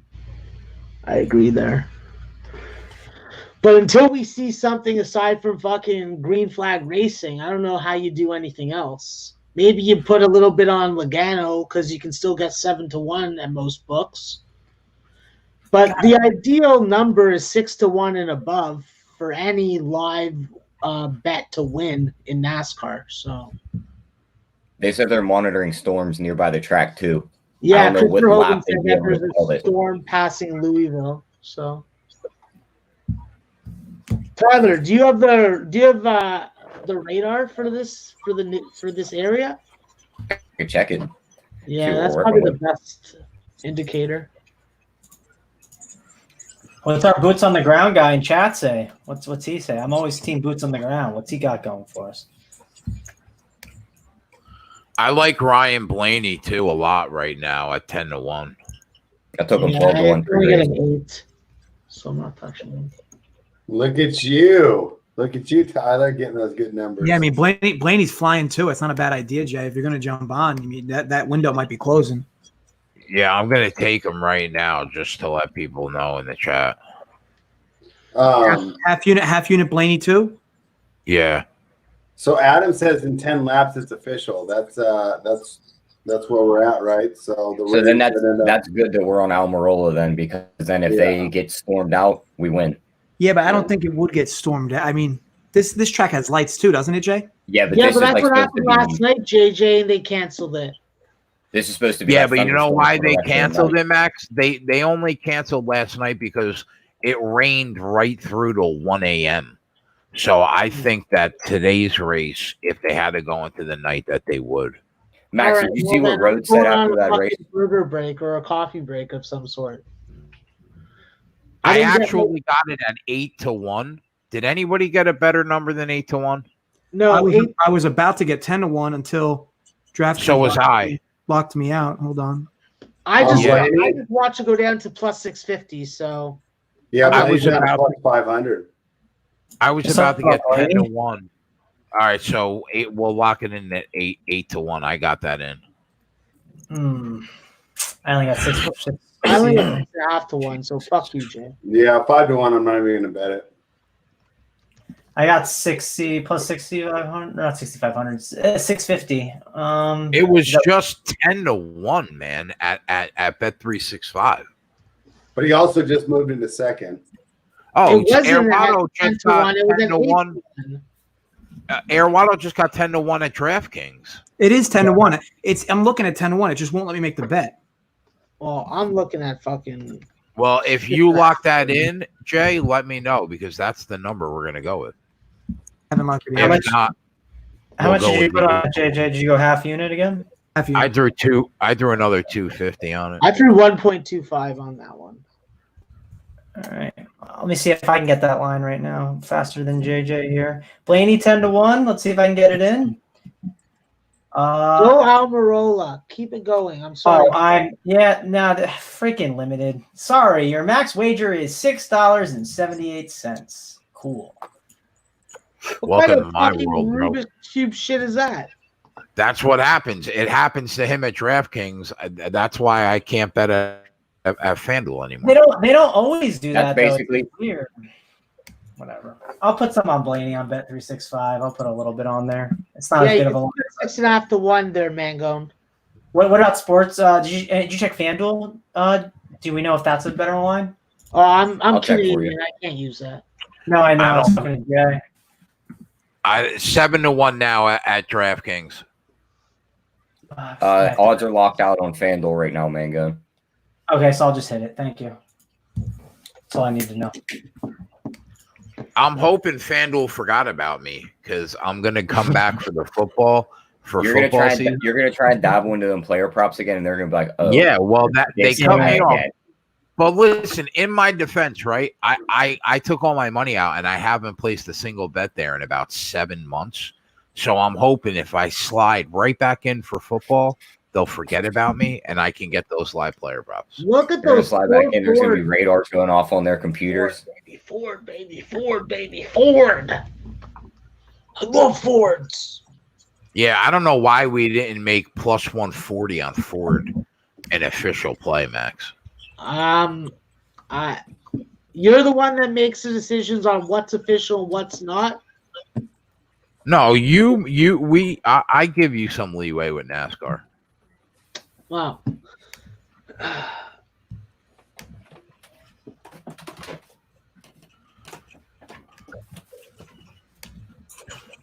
I wish I had a fucking donut. How is Kyle Busch still 9 to 1? That's insane. Yeah, he should be in the range of Yeah. 14 to 16. Because he's just so good that this is like, wait till you see next year, Jay, when like shit's back to normal. He'll win 4 or 5 in a row, and you'll be like, wow.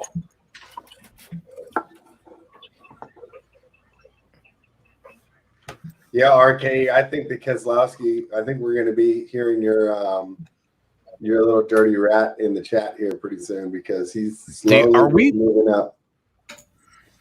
So Are we live at least to hit any of our plays? Hamlin over Bush, Hamlin or Keselowski in the group Hamlin over Busch has to Elliott, be Kyle. Hamlin over Bush has to be live. Yeah. Yeah, it's live. He's 2 seconds behind Kyle Busch, 2.5 seconds behind Kyle Busch right now. The what was I going to say? So I just saw the stat that said in the year 2020, Almirola has led a total of 90 laps coming into this race. He leads 91 laps in this race. And you know what though? In his defense, he made the final 4 last year going into the last race of the season. He actually had a shot to win the championship last year. Ryan Blaney's driving one-handed today. We did not bet Elliott outright, Malco. No. I don't bet Chevys. Yeah, I do. It's a lot. Jeremy J. They basically got Elliott. What was that time? Blaney's got to drive one-handed because something popped out of gear, forcing him to hold the shifter with the other hand. Come So on, he's driving bro. like this.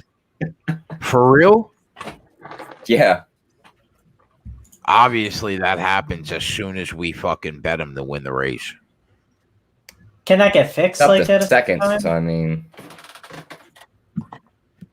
Yeah, I think they could probably change out the gearbox, but it'll take a couple minutes on pit road. Not ideal.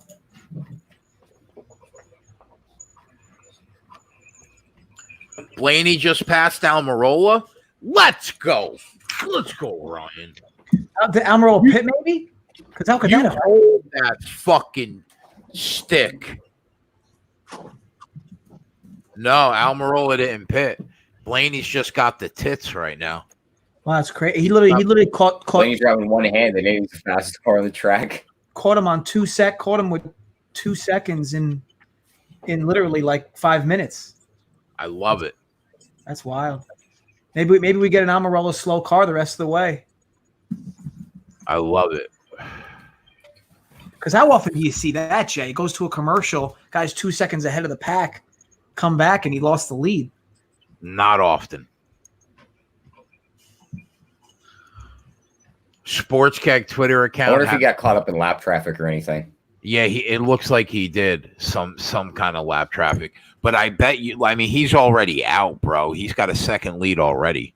He's got the best car on the track. Yeah, he's got the clean air. He's gone.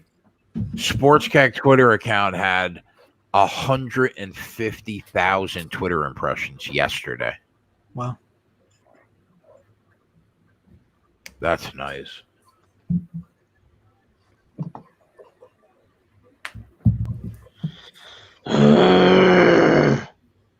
What's the matter, Maxwell? You all right over there? I want my fucking Group B winner. Blaney now 3-1. I pulled the trigger there at the right time. Nice.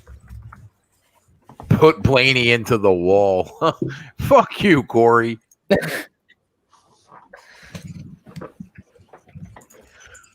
Corey H., another New Jersey guy.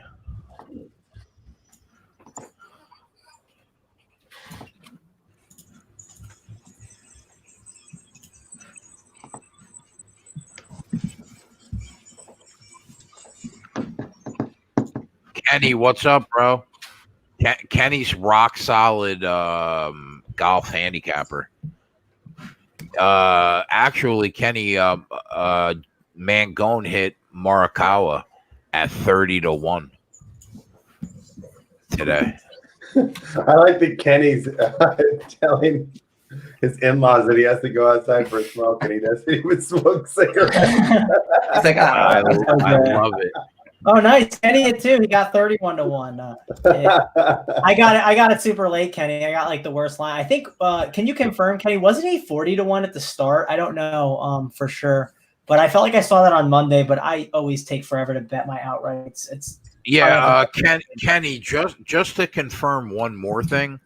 If you don't DM me on Wednesday night from now on to let me know what your outright plays are, you may never be allowed in the chat again. Is this real? Blaney's almost 4 seconds ahead of Logano now. Yeah, and Almirola and Logano passed Almirola. So congratulations, Ronnie Lofton. Yeah, he was plus 4,200. Fuck. Almirola's going backwards, huh? that clean air. He lost it. Now he's going. You know I was what? gonna switch to Blaney. Oh, I'm so tilted. I had such a good swap. I was gonna go Blaney and Jimmy Johnson over Harvick and McDowell. Oh, This gives us hope, Max, for Keselowski to win the group because Blaney and Logano are Penske Fords, and they look really good right now. So Keselowski is the third Penske. And So he's slowly moving up. He's now in 13th, 12 seconds out of first. yeah, Bowman is now who I'm fucking worried about. Fuck you, Bowman, you piece of shit. Bowman always falls off at the end. I wouldn't worry about him too much. I need Almirola to stay ahead of Bowman. Don't remind me about Bowman falling back. That is bad times. Yeah, if you call that one guy Recky, I mean, you need to have a cool little nickname for Bowman too about not finishing. I got to think of one. I don't know. Yeah. Like Logano. and Bowman. Or, Logano is flying, bro. yeah. He's putting some space between himself and Almirola now over a second ahead. You can get Logano at 9-1. How can you go wrong not taking him? What do you think? Should I do it? I mean, Penske looks really strong right now with Blaney, Logano, and Keselowski.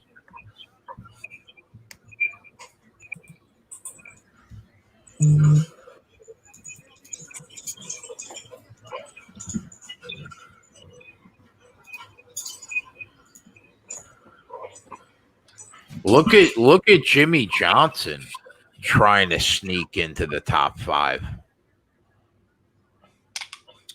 It's because every time he gets close to somebody, they hit the brakes. They don't want COVID. Wait, what? Like, back up. Johnson had COVID?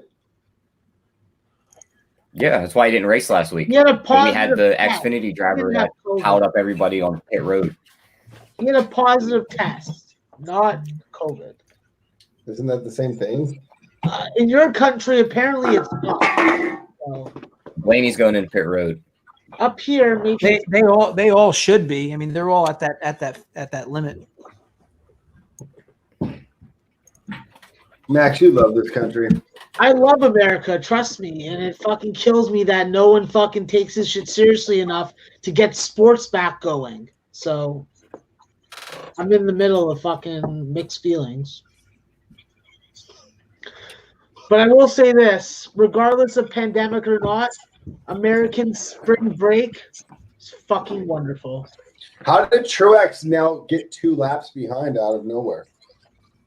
That's just because of a pitting situation right now. But 2 laps? I don't think it's actually 2. Okay. He was the first Yeah, one now to it's down to pit. -1. I'm just going off the website. Yeah, he was the first one to pit out of this group. Okay.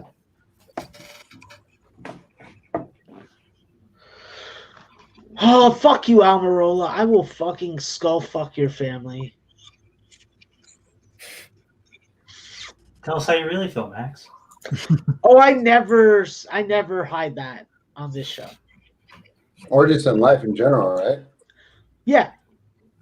Back in the 70s, To the surprise of you used to hide your feelings. Not these days. to the surprise of nobody, Chase Elliott's crew pit shit the bed. Yeah, he looked like What if you go to Jiffy Lube to get those guys? Like, what's going on with that? Dude, that's what I said at the show. The show, like Matt's a big Chase Elliott fan, and he was like, he was talking how Chase Elliott's got a good crew, and like Coop even said he's a good crew. I was like, are we sure he has a good crew? Like he's like, well, they're inconsistent. I was like, okay, maybe that's the word for it. But he was in that pit a long time. Nobody on Yeah. that show has ever said that Chase Elliott's pit crew is anything above fucking even like acceptable. Yeah, that was the one thing I questioned from our crew today on the NASCAR show. Everything else I was like, oh, like it all sounded hot. That was the one thing I was like, I don't know if I agree, even though I don't know. Max is dead on. Everybody on here thinks that Elliott's pit crew has already costed him 1 or 2 race wins. 2 races this year. actually. Yeah. Yeah, there was that one that they pitted out of nowhere, right? Like when they could have just kept driving and just won the race. Like you could have put me in behind the wheel there, and I would have brought us there. Someone just crashed 42. I don't know if he crashed, but he's slowing. It's a caution. That's for 42. Kenseth. 42 is Kenseth. Yep, we got a Matt caution. Kenseth. So because I Elliott, painted him again. they had an issue. They had an issue replacing his front right tire. Could you imagine? I don't want to start I mean- fixing Chevy, but like that's a Chevy type of thing to happen. Oh no, Ford- but that pit that caution happened while Keselowski was in the pit. I don't think that's good for us, bro. No, No, it it just isn't came good across for us. Twitter. It's not Keselowski good is at now all. the leader. Yeah, he's in first place now. Hamlin's ahead Oh, of that Busch. is good. Yeah, That is good for us. That's good, Jay. Hamlin's ahead of Bush, guys. And we got that Keselowski at 4-1. Keselowski bailed out by the caution. Let's go, go. Almirola. You stay ahead of Bowman, you little skank rod. Hey, You hate to see it. You absolutely hate to see Matt Kenseth shit the bed right there. Tyler, did you give it? He had his one good week last week yet? Or give me 1 second.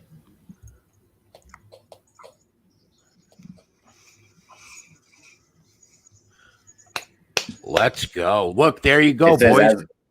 3 Penske Fords, 1, 2, and 3. As of 9 minutes ago, so far so good. Storms around, but still no threat. And Blaney just blew by Keselowski. That's what I want to fucking see. I want to see Penske 1, 2, 3.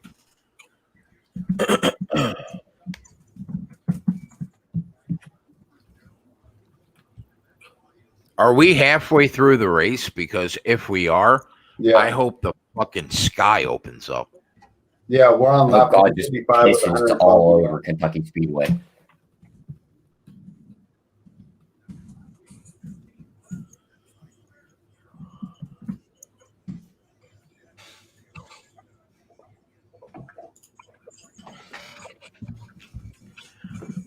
Mr. Gambino says, come on, I need this $3,000.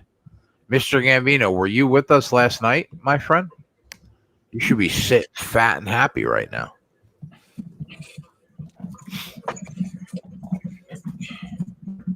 So do we all agree that Jan and Aldo's fight should have been stopped about 5 minutes earlier than it was? You just let him bad. They gave the kid fucking they gave Aldo more CTE than he had already. Yeah, they just let him pound his head into the ground for like 3 minutes. Made $1,000 off the Rose Usman parlay. That's what I like to see. Good for you.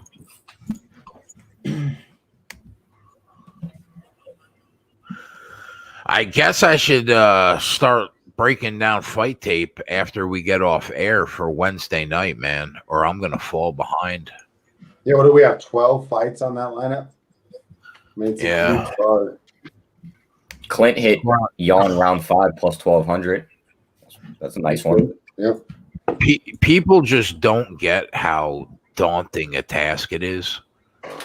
The fact that we have to break down another 20 to 30 hours of fight tape 3 days after, it's crazy. Clint knows what I'm talking about. He takes it seriously. He's one of the few people that I respect in the field.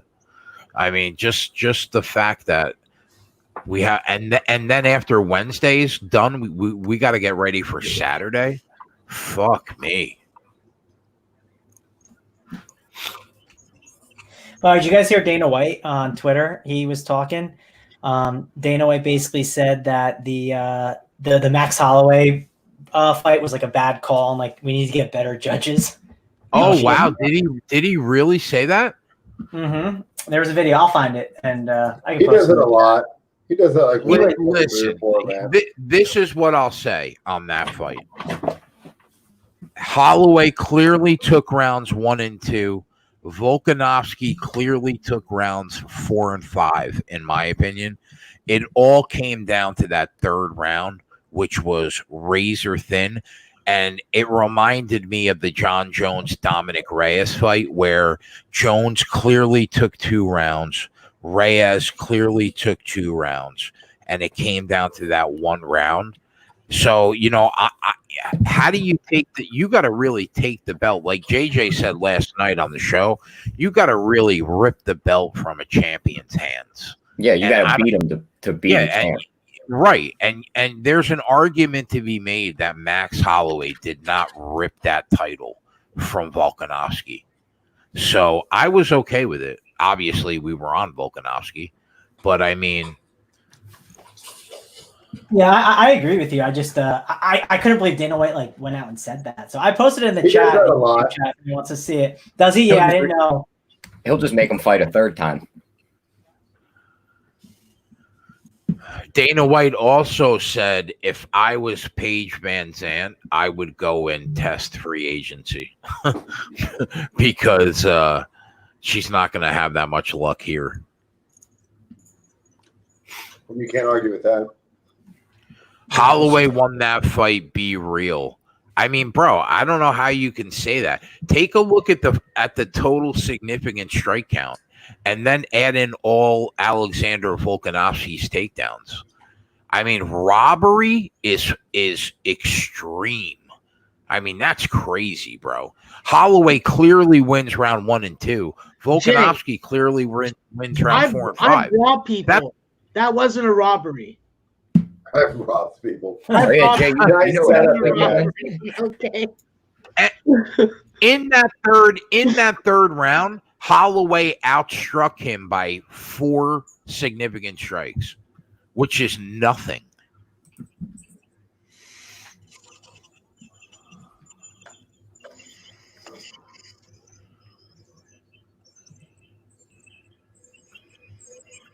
Wow, Kent is still in 28th despite that little accident.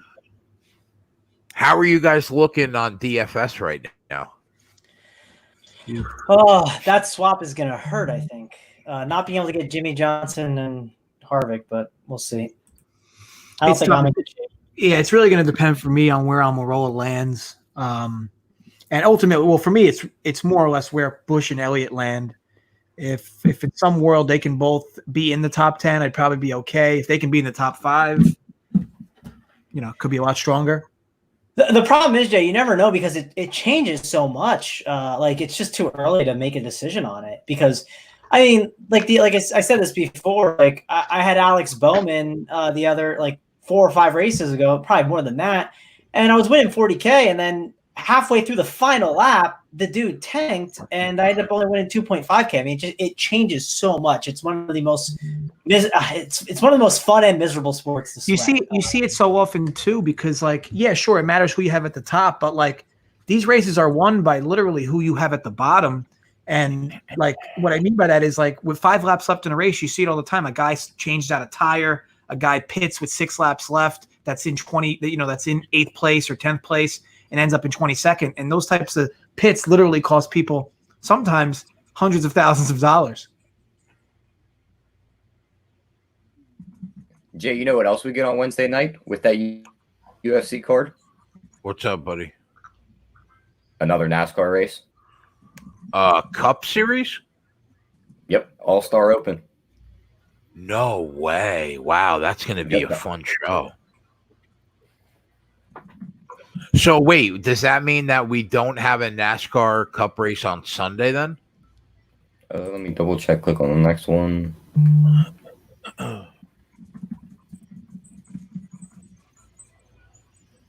No, they still do. That'll be O'Reilly Auto Parts 500 on Texas Motor Speedway. Okay. This race Wednesdays at Bristol. Oh, that's good. I like that. Get to fucking watch racing instead of fighting.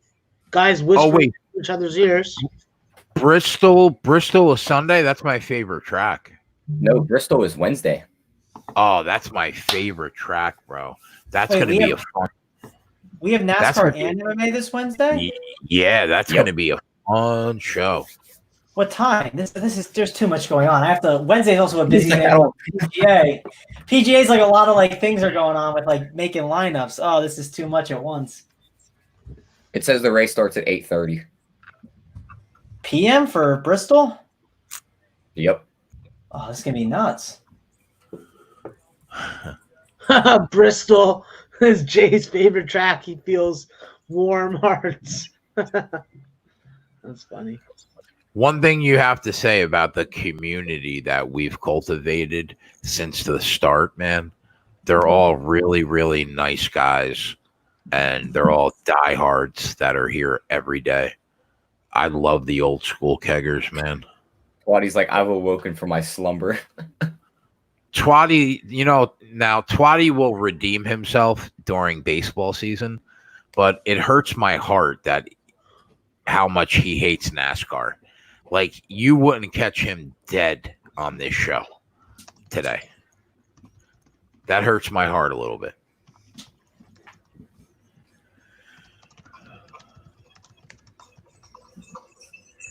When you guys were tearing into him last night when he was trying to get off the show, I was cracking up. Were you?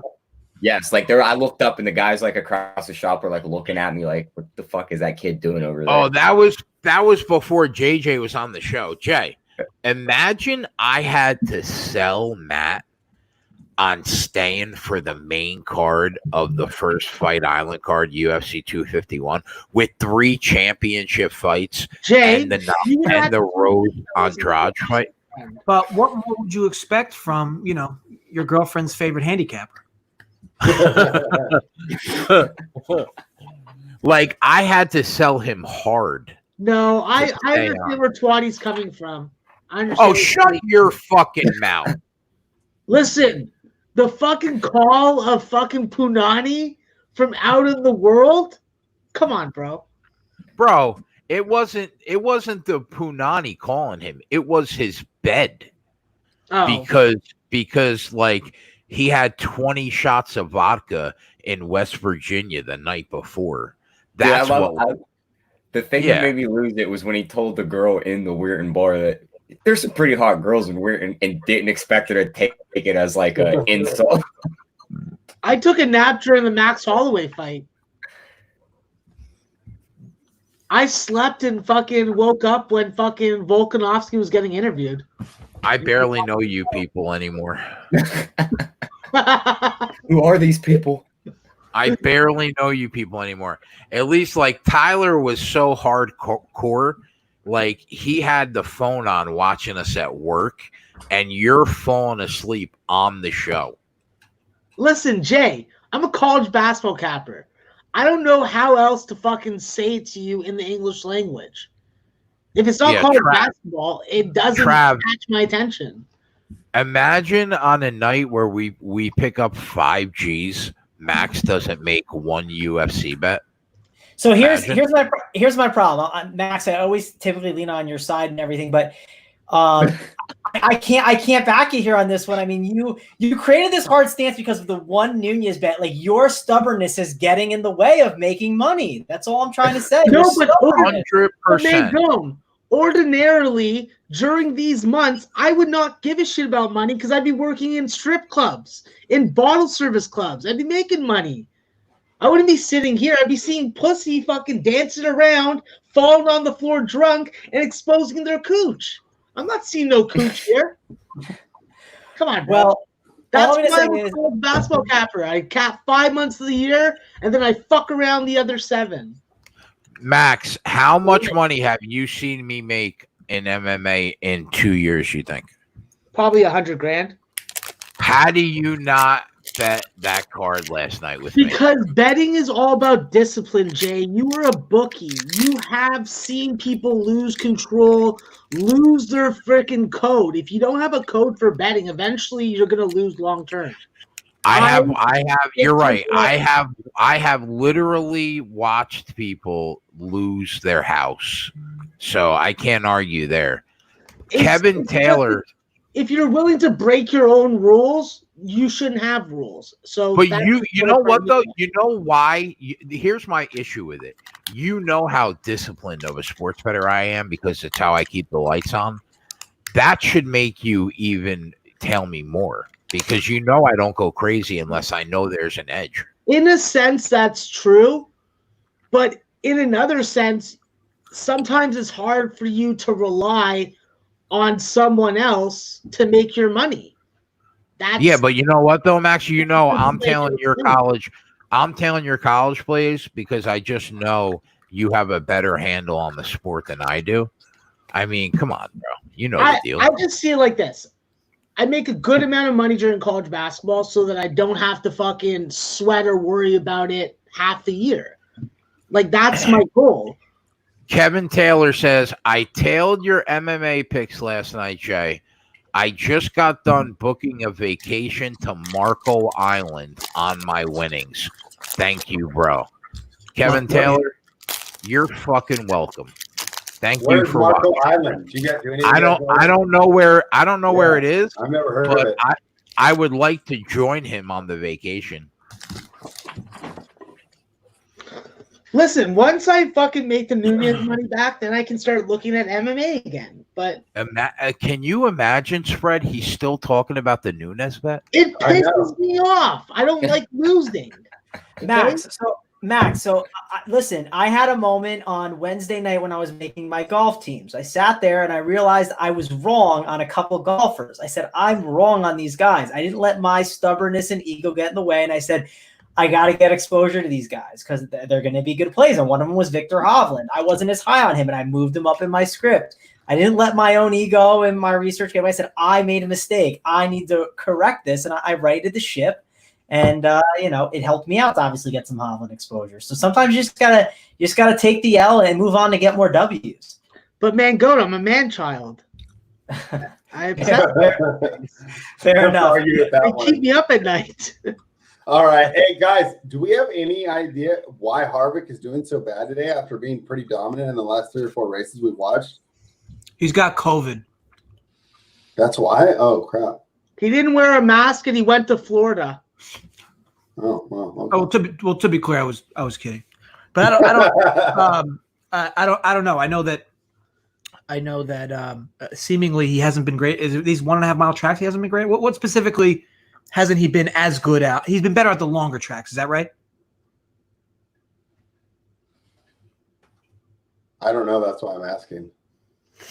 But he did say he was having car issues too at some point. Oh, was he? Okay. Yeah, it's different. It's a different type of track, right? But he's normally good at 1.5 miles, at least from what I've heard. Who? Harvick. I was just wondering. Oh yeah. He owns these cookie cutter 1.5-mile tracks. Yeah, I'm just surprised that we barely talked about him. I just, looked down. He's still in 23rd. Some of the other guys we talked about that were off to a bad start. Keselowski's up to second. Denny Hamlin was off to a rough start. He's up to 13th. He's only 4 seconds out of first. Can I tell you the one driver I'm worried about right now that could very well fuck us? Martin Truex Jr. Yeah. I said at the beginning, he's super strong. He could easily win the race from dead last, and here he is. He's the guy right now that makes me nervous. Yeah, I would agree. 0.2 seconds out of first. Fortunately, he's right there with Logano. We know Logano's gonna try and make his life hell if he tries to pass him. What can you get on Truex right now? What are the odds? His odds were good before. I mean, not good like they were like one of the top odds. Plus 625 on Bovada, but they took him and Keselowski off the board. Bet365 is off the board right now, but they had the list is Keselowski 1, Truex 2, Blaney 3, Logano 4, Hamlin 5, Chase 6. Does anybody have a price? Anybody have a price on Keselowski to win the race? Keselowski 5-1. Yeah, plus 450 on Bovada. Yeah, Keselowski and Truex make me nervous. I mean, we'll cash the 4-1 on Keselowski if he wins the race anyway. But makes me nervous. Truex just snuck up to second. Nice. Kurt Busch is ahead of Bowman. Yes, baby. Fuck you, Bowman. You cuck.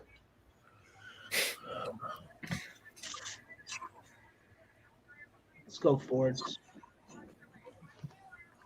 What the fuck is Jimmy Johnson doing? Oh.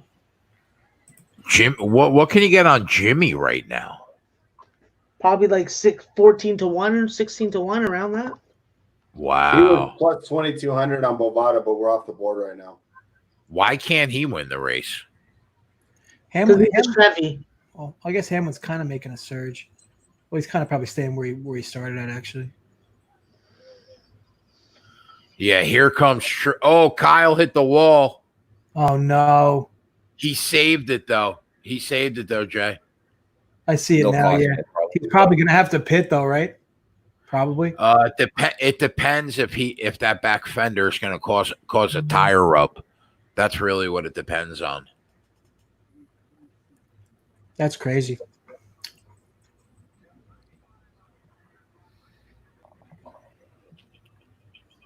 They're basically got saying Hamlin. would be good to go till the end with the We rain. got Hamlin right now ahead of Kyle. We're in good shape right now.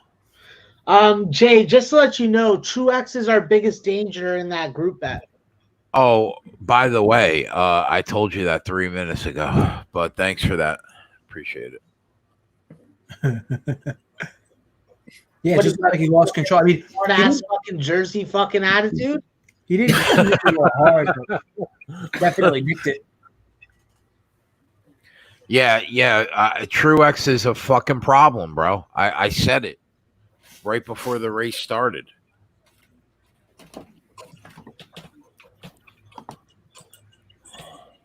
Still no 5 dime stream. That's too bad. Now it's a matter of just waiting out for that last driver, that last fucking outright winner. Who's it gonna be?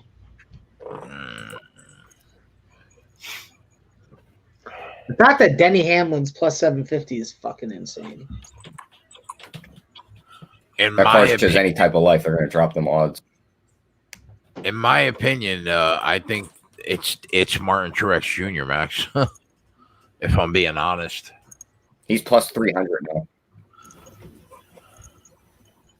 Plus 250 now. Well, if he gets a Denny Hamlin lead, it gets down to minus 150 to plus 150, excuse me, then I'll fucking put fucking $500 on it on Truex. But I'm waiting till as late as possible now. There's someone in the chat. Your mom's favorite capper has a wrench next to his name, so I don't know if it's one of you guys, but inside info that Hamlin drank werewolf blood before the race. So Hamlin, that's Twatty. all right, well, Twatty's got inside sources on werewolf blood. Where do you get that werewolf blood, Peter? You on? You know how fucking bastards of Vladimir Putin roll, bro. They all kind of things in their like you got to give hats off to Matt for making everybody in the sports betting community call a 43-year-old man Twatty. Like you have wasn't Kyle just out of his car? Yeah, it looks like Kyle's day's over. But now he's driving. I'm seeing is it a replay that we're watching here? I'm so confused. Let's go Hamlin, Jay. Let's get that matchup win. Even though I only got minus 105. It could have been someone from his pit crew, maybe. Okay, Almirola, get ahead of Bowman, you cocksucker. Oh, Kurt Busch, you're up there also. Good. Stay up there, Kurt. Fred, someone said in the chat, any NBA futures? Do you have any for the people? I don't know if you've taken any yet. We talked about it a couple weeks ago, but I haven't taken any straight futures. I made 3 bets on the over-unders for the regular season. Tomorrow, Run Pure Bets is going to have a content meeting about what we're going to do for the NBA and MLB for the videos this month. So we'll have a better understanding of what Tyler and Spread are going to do. And then we will have a big NBA preview show with Whale Capper, Ski, Spread, Tyler, all the guys that are rock solid in NBA in a week or two. But I don't really know if Spread or Tyler are going to bet any kind of NBA futures. That's on them. But we will definitely have a big NBA preview show with whatever Spread's best looks are, Tyler's best looks are. And then we'll have, obviously, respected guys like Whale Capper and Ski on there too. So should be fun.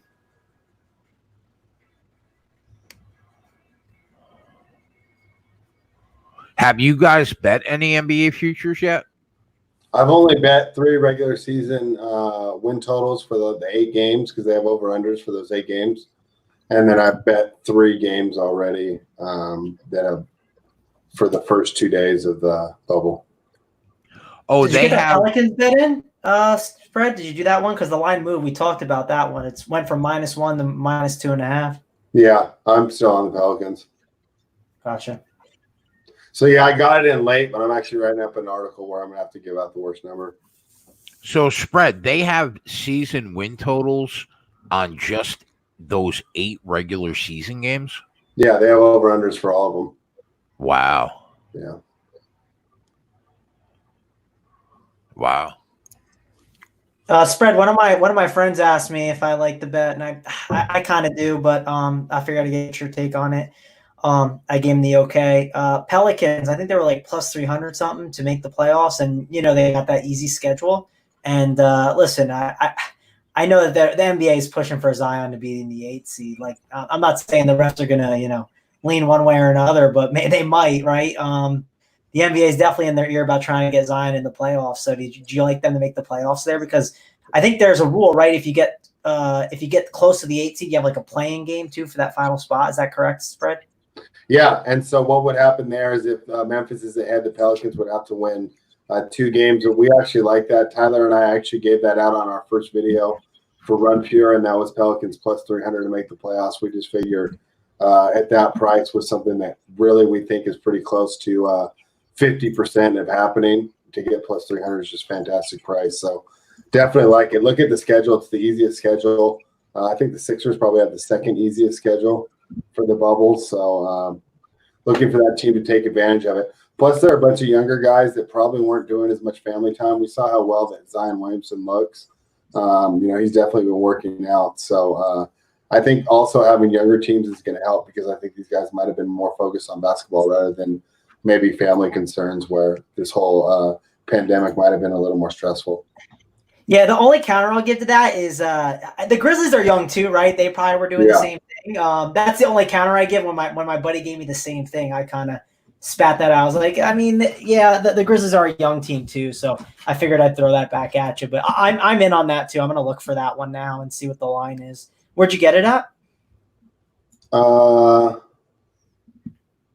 I think I bet mine on 5 dimes, but Tyler, I think, gave it out from DraftKings. All right, I'll find it. No, I might put some money on it because I think I have a bunch of futures that are still sitting around. I put some Pelicans futures into before, but that seems like a good one, so I'll jump on it. Yeah, I think it'll be interesting. I was actually working on it for the first game where they play the Jazz today. Lonzo's numbers in those last 5 games before the shutdown were fantastic. I think he was 22, 7, and 7. So if he comes back at that same rate, I really like the team. But we'll see. I mean, this is a young team, so it wouldn't be that crazy if they also came out and just weren't prepared at all. Yeah, and Tyler confirms that he did do it at DraftKings. Okay. So yeah. We'll see if I'm limited. Let's find out. I know FanDuel has it at plus 250. I'm trying to find the best line on it, but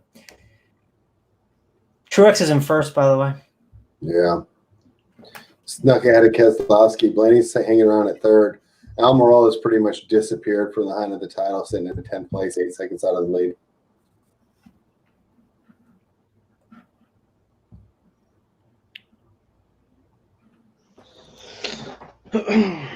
If my Truex line goes below plus 250, I'm gonna actually hit him.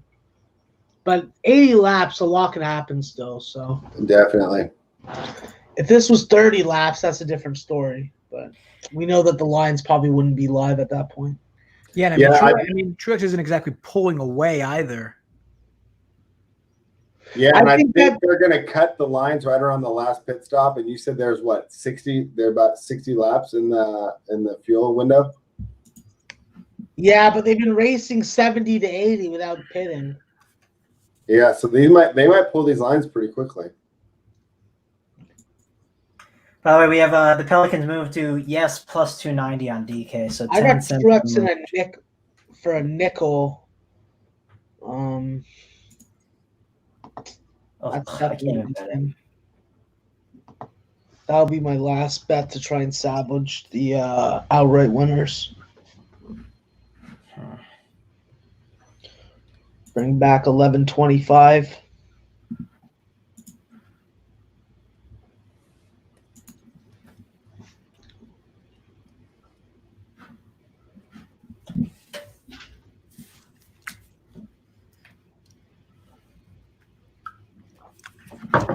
Yeah, Truex is fucking us, Jay. This is not pleasant.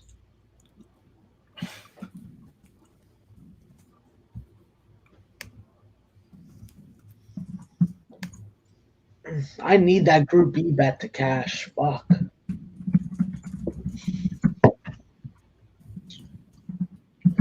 Your Bush is doing good.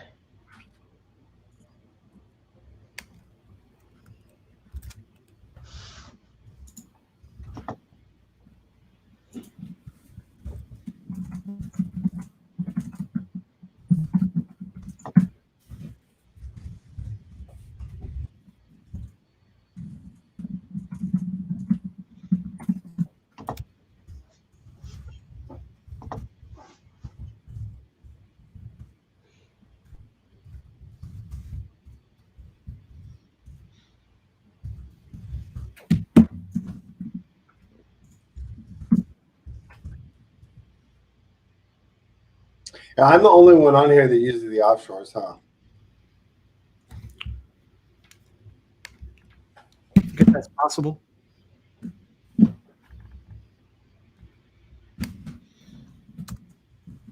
Yeah, so Bet Online has like, they'll say go to our new website, but then like my login fails on their beta up for the new website. So it's just, it's kind of funny because I did want to check it out, but.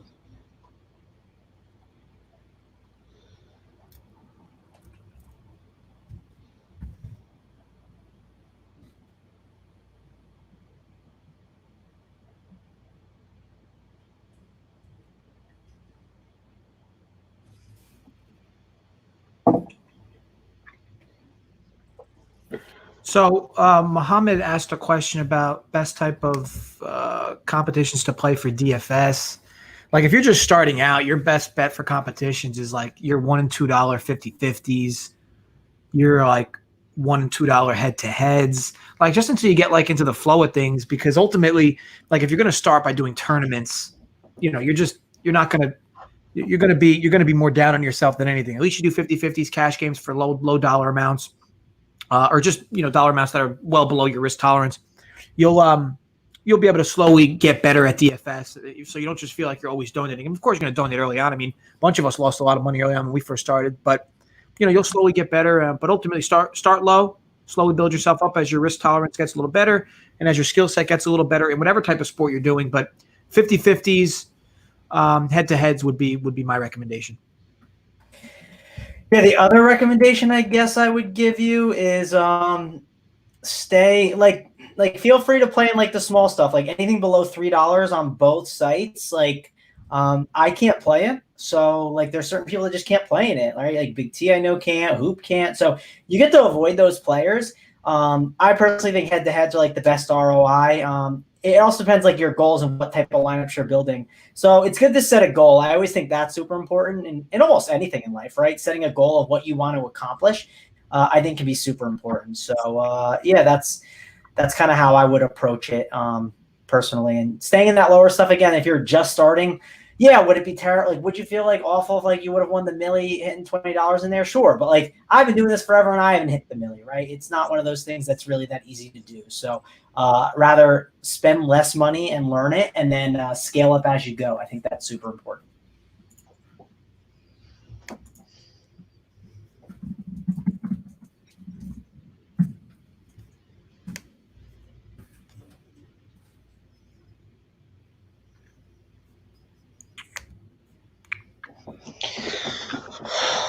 Now I'm getting fucking edgy.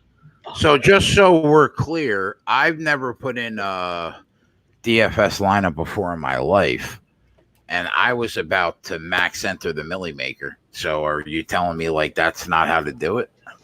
Well, I'll say this, like, I mean, you definitely know your UFC stuff. If you get some guidance from like someone with the mass multi-entry, like if you were sitting with JJ and he helped you out a little bit, or a Big T, I would recommend it for you because you kind of know it. And UFC is a little different, right? You're just kind of picking guys to win. As long as if you got some guidance from a Big T, I would say it's okay for you. Because listen, I've used your stuff and it's definitely been helpful, right? It's a little bit different than playing some other sports, the fighting. Wouldn't you agree, JJ?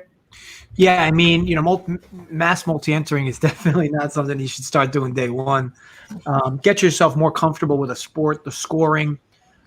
Because, with that said, you might – and MMA is a little different because it's so driven on wins and losses, but, like, you might love a guy to win, but, like, you might like a guy to win a little less, but his price is, like, 10% cheaper. And from like a game theory perspective, it'll make more sense for you to be higher owned on that guy who you like a little less to win, but he's 1K cheaper and lets you get like another stud in, so ultimately you'll be able to go through those nuances the more you enter lineups.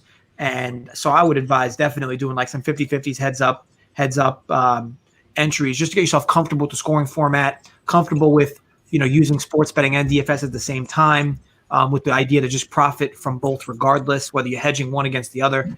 Because if you just blindly mass enter a tournament, of course you could kind of like win it or luck box into a win, but long term speaking, you're probably going to want to start slow. Get yourself comfortable with the feel of the format, the scoring, because every site has different scoring formats too. So just something to consider. But as you grow, there's no reason why you shouldn't be. NFL's coming soon. NFL, they have gigantic prize pools. Well, that's the thing. Like, I would never even. I'm very good at knowing what I suck at. So, like, I would never put a DFS lineup together for college basketball, Major League Baseball, probably golf even, right? But I know the NFL and NASCAR and MMA as good as anybody, I feel. So, but that being said, I have no idea what the scoring system is. So on every website, right, of every tournament that you enter, whether it's DraftKings or FanDuel, is there like a chart or graph to let you know exactly how they score the tournament that you're in? Yeah, 100%. Every every site has a scoring rubric that you can go off of, and obviously leverage that against how strong you feel about a certain fighter or whatnot. But you're gonna have to leverage the price of certain fighters in UFC, of course. But whatever sport you're playing, the price of the player, against how highly you are on them to win, lose, and again, like you might really think a guy's gonna win easily by a decision. But like he's not somebody who's going to pile up significant strikes, so he's kind of going to be like a boring fighter overall. So he might not get you the points you would need for him to make sense. All those kind of things would be things you would slowly be able to weigh more and more the more you did it. Right. So knowing the ins and out of every fighter and how they should win has to be huge for DFS. Yeah. Again, specifically like the significant strikes and the takedowns, like all that stuff gets you. Just points can just pile up. Yeah, Jason, if you want, if you want on like Monday, Tuesday, or Wednesday, just if you want to do like a call real quick, I can help you out if you want to like go through like the MMA slate real quick. And I'm going to become your best fucking friend, bro, and I'm going to start annoying the shit out of you. Now listen, there's many people that DM me and annoy me already, so we'll just agree. Yeah, it's just like I'm sick of watching 30 hours of fight tape and knowing the fight's as good as anybody, and picking up a couple thousand and watching people that know like a third of what I know about MMA pick up 150K. Like, I would like to pick up 150K. I can actually probably I can hit up our MMA guy and see if he wants to jump in on the call and help out too, because he knows his MMA and he knows the DFS pretty well. There you go. Yeah, he's a guy that I would love to sit down and talk to. Yeah, he just got out of college too, so he's doing this full time. So I'll see if I can get him together at some point this week, if he's got time. It's one of those things where first time you play, and JJ, you said like put it in like a $50 $50. If you make a team, don't not put it in a tournament, right? You at least got to get like the benefits if. Like that is something I always mention. Like, don't make a team. And like, don't not put it in like a tournament where you can win some decent cash, right? You want to get a little rewarded too when that happens. So, that's something I always recommend too as well to the people. But in my opinion, somebody just asked me, Jay, is anybody beating Martin Truex Jr. barring a catastrophe? No, I think he's going to win the race, and I'm going to bet him right now at plus 150. To cover all my losses, and whatever happens. But I guess the thing with this is, he's going to pit any lap now, right? He has to. Is that going to maybe impact the odds in any way?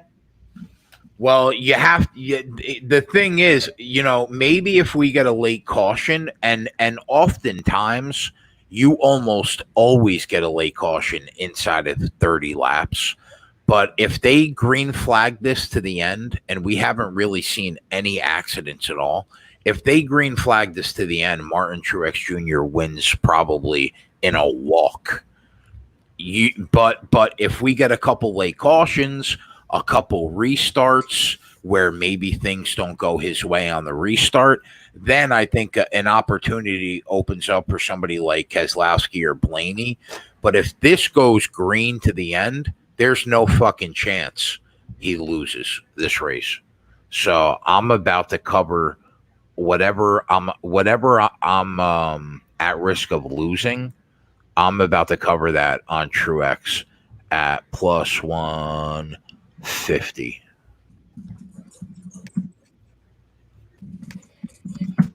What is that? But like, for the record, like the week that JJ won the 15K, and we somehow went through like a magical 40 laps where there wasn't a caution at the end of the race. That is abnormal. That is the exception to the rule. We are normally looking at 2 or 3 cautions with 53 laps to go. But we haven't seen. Have we seen any crashes? What have we seen? No, One other caution? than those couple guys tapping the wall. No. That's it, right? I mean, was Ken? I don't have the race on. Was Kenseth considered like a crash? It was a caution technically, but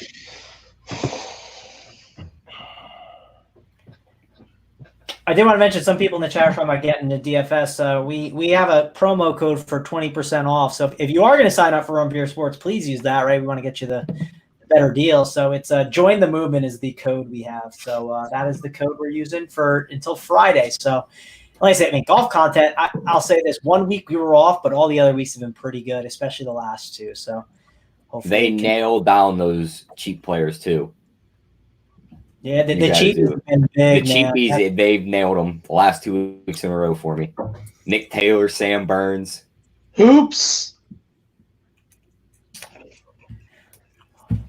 Max, did you bet Truex or no? Yeah. I put a fucking nickel on it. I just missed it. It's plus 110 right now. Whatever. We'll put a little bit on it. Yeah, I had about like, I don't know, 600 or 700 of exposure. So I just basically covered my losses, whatever I could potentially lose. Yeah, I jumped in with Truex. I got a little late, but that's okay. Yeah, Yeah. I'm just trying to fucking not lose like a nickel. So Yeah, that's exactly what I did. I backed myself if up. I could get this Kurt Busch or Almirola in this Group B thing, that will give me the profit for the day. And yeah, I mean your 4 favorites to win right now were Truex, Kez, Almirola, and Blaney. I mean, we got tickets for Truex, Almirola, and Blaney. Yep. And we have a 4-1 for Keselowski to win the group. So And he has to beat Truex to do that. But right, that's the problem. at I have 5 Truex. seconds, I don't know. 0 Truex in DFS, not going to go well. I just need Kurt Busch to stay ahead of Boyer, but he's 7 seconds ahead. So in theory, vote for bacon.com on Almirola's car. I love bacon. Yeah. Vote for bacon. Why is there fucking sound?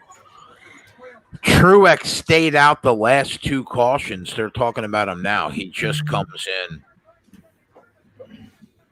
The question is, can we somehow get somebody to make up some time on Truex and maybe catch him?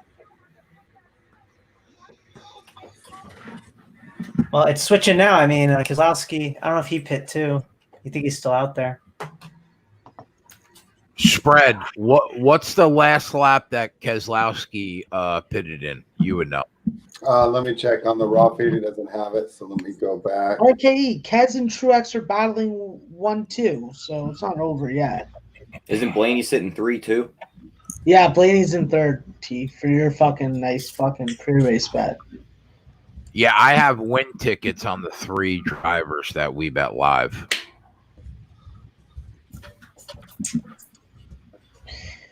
Jacob and Jonathan say he pitted at 153. Yeah, that's what it says here. It says Keselowski 153. Truex obviously right now. Yeah. So you figure 65 laps puts you at 203, 218. What the fuck is Keselowski doing out there?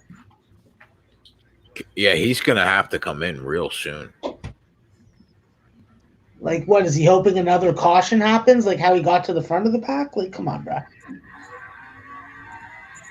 I mean, that wouldn't be the craziest gamble, would it? No. Larry McReynolds was just talking about Keselowski, and he said something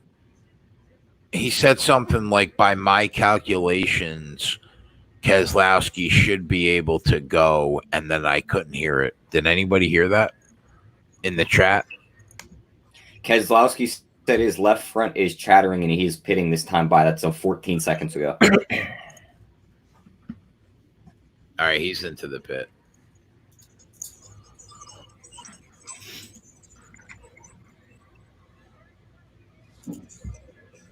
So, Jay, on that DC Stipe card, did you see which fight got announced? No. O'Malley and Cheeto Vera? Oh, wow. Are there odds yet? I don't think so. I'll double check. Do we put the house on O'Malley? You know, Cheeto Vera, Marlon Vera, he's scrappy. But, yeah, I mean, I definitely lean O'Malley. So am I seeing this wrong? Did Keselowski do better in the pit than Truex? Because I see now that he's had a pit stop and he's ahead of him on the NASCAR leaderboard. Who? I see Keselowski pitted at 223, but he's still ahead of Truex on the leaderboard. At least on the race, it says Truex is like 4 seconds ahead of him. Oh, does it? Okay. Oh, yeah, and it just switched. Well, yeah, this thing's out of it. I'll give it. This thing's wrong. Yeah, the site kind of goes haywire during pit stop. Yeah, that's because it's got Truex ahead of Keselowski, but it's got Keselowski with a faster time.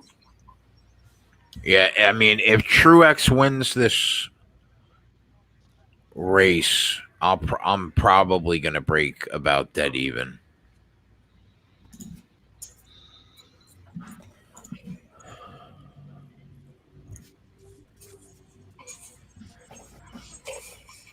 I'll tell you what, though, if that's truly right, what's on the screen, Truex has got Blaney by almost 6 seconds.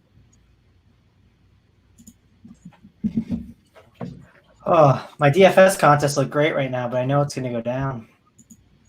Just know some of my guys have to bid. Man, go join the faded Truex bandwagon. Yeah, I know it's rough. You know, I can't believe they still had him. The DraftKings ownership of him was still 27%, even though he started from the back, and that's where he was going to be scored from. I agree. It's pretty crazy, but here we are. It's okay though. I like what I did today, so I can't complain.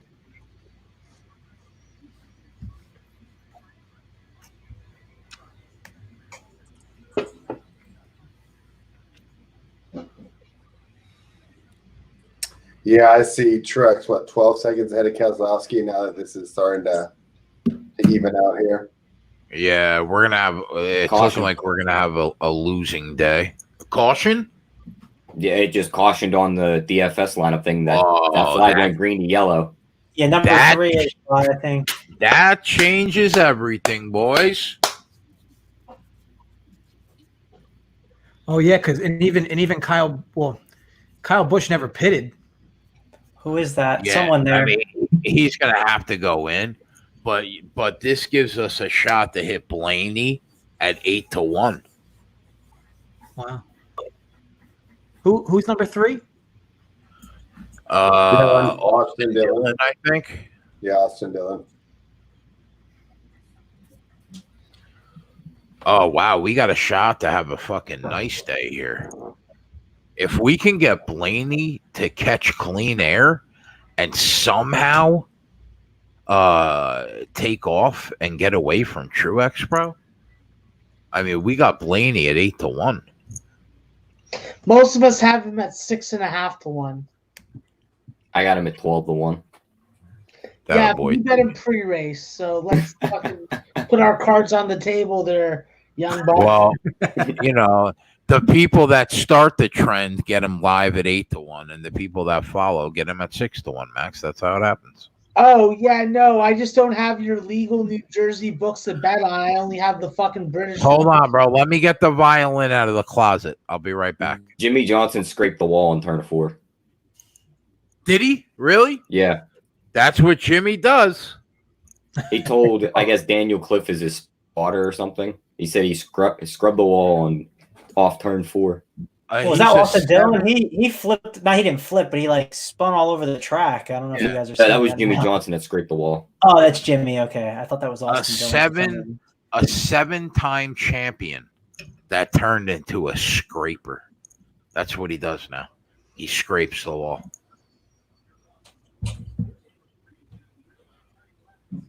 Now, don't get me wrong. Truex may very well drive away from Blaney and just call it a wrap. But at least we're live now. At least we got Blaney on the front row.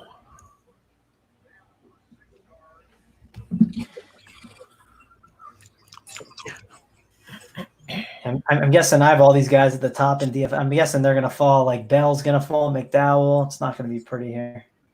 I think I'm just cheering for the bet side at this point.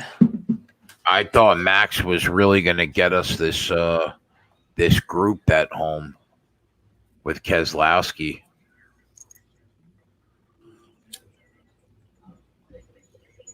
Listen, I went by the numbers and by what I've watched betting and live betting this shit. So yeah, why don't you fucking send me? Somebody did you just hear somebody died at Langley Speedway? No. Is that where they do like F1 or something? I'm not sure. It could be like a lower league NASCAR circuit, but they were just talking about somebody that passed away on the track. I thought F1 was in Europe today. Lewis Hamilton won, I thought.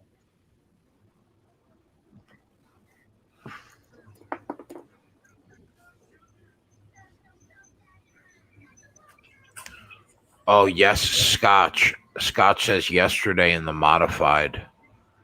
That's sad. Scotch, another old school kegger.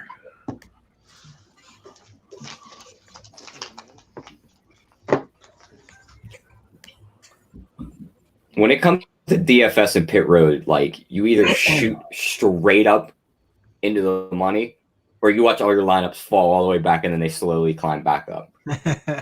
Then I'm telling you, you can't. I mean, I always say this, but I love looking at the, I love looking at the leaderboard. But it just always is moving back and forth. It's just you never know what's going to happen in NASCAR DFS. I mean, you said it best. You look at it one moment, you're winning 40 grand. You look at it the next minute, you're winning 2,500. Yeah, I know. What happened? I'm just so used to sweating. Like, I always get made fun of, but I always sweat on the app, and I like watching it or just go up. It's just something to do while you're like sitting there watching, and. Yeah. NASCAR is not a sport that it's like good to do. It can be painful because I'm telling you, when I was up, like I was in the top 10 in NASCAR for like, I would say like probably 3 straight hours I was up. I mean, it was looking beautiful for me. And then last lap, it didn't matter. It just changes in a second.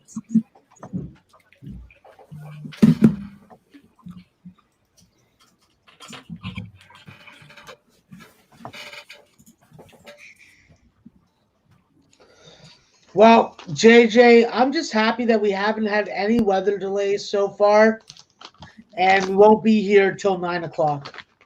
Yes. Don't jinx it, Max. There are thunderstorms in that area. Max, you're in Canada, right? Yeah. Dude, you gotta get on DFS, man. I think you get the no taxes there in Canada for DFS. All sports betting is viewed as entertainment income. So you're an entertainer connoisseur from all the activities you participate in, from what I hear. So Well, listen, like I'm not a desirable. I'm an alpha undesirable. So I gotta fucking practice some deviant activities and behaviors. I wasn't meant in this world to be a father like Jay is.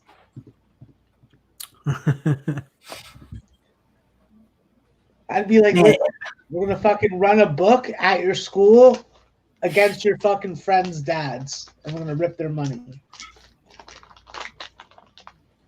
I literally have a 2v2 with the team in first place. It's so painful to watch. The All-Star race. I can't even remember what's so good about that one. Is it a smaller field, Jay? The All-Star race is usually at Charlotte Motor Speedway. So it's kind of throwing me off a little bit if it's the real All-Star race. I don't know why it would be at Bristol.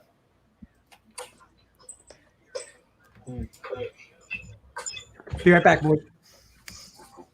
Dexter Rojas, what you need to save your week is a fucking nurse in a fucking stairwell that wants to get it on with you. Fucking thank you for your service. Save lives. Keep it up. Jay, someone's Did you asking guys- in the chat how Truex dropped so much. How did he drop from first to 12th? Because of the pit, right? Yeah. Well, he's in first right now. It says on the screen. Yeah, Truex, Blaney, Keselowski, Kurt, Harvick. Right, But but he his is question was, how did he drop from first to 12 and then goes back to first within the few laps? So he pitted earlier than everyone else. He dropped back to 12. The people ahead of him went to the pit, and now that's why he's back in first. Did you guys see the rumor about the Eagles this week? Supposedly they're making a big trade or a big signing. They Everyone on trading Twitter. Deshaun Jackson. That's what they should do. That fucking goof. Everyone's talking it's going to be Clowney. Ugh. You guys think people were telling me I'm in like this like big like this like DFS draft, not DFS, it's like a fantasy football, the Scott Fishbowl thing. People are telling me to take Antonio Brown. Is he really going to get a job somewhere this year? Is that something that's going to happen? Would I be surprised? No, because of his talent. But it's still, I think all the legal stuff's still holding it up. I wouldn't That's waste what I a draft figured. pick on him. Well, I told my friends, I was like, there's no way I'm doing it. I don't care. But I think he was like the Seahawks were a team that was looking at him. So that's, and like the Texans as well, because, you know, the Texans are. If he gets to go to play with one of them quarterbacks, preferably Russell Wilson, he could put up numbers that day, I'd say. He's going to be a number one the moment he walks in the door anywhere. Other than like Atlanta. He's not going to take Julio's spot.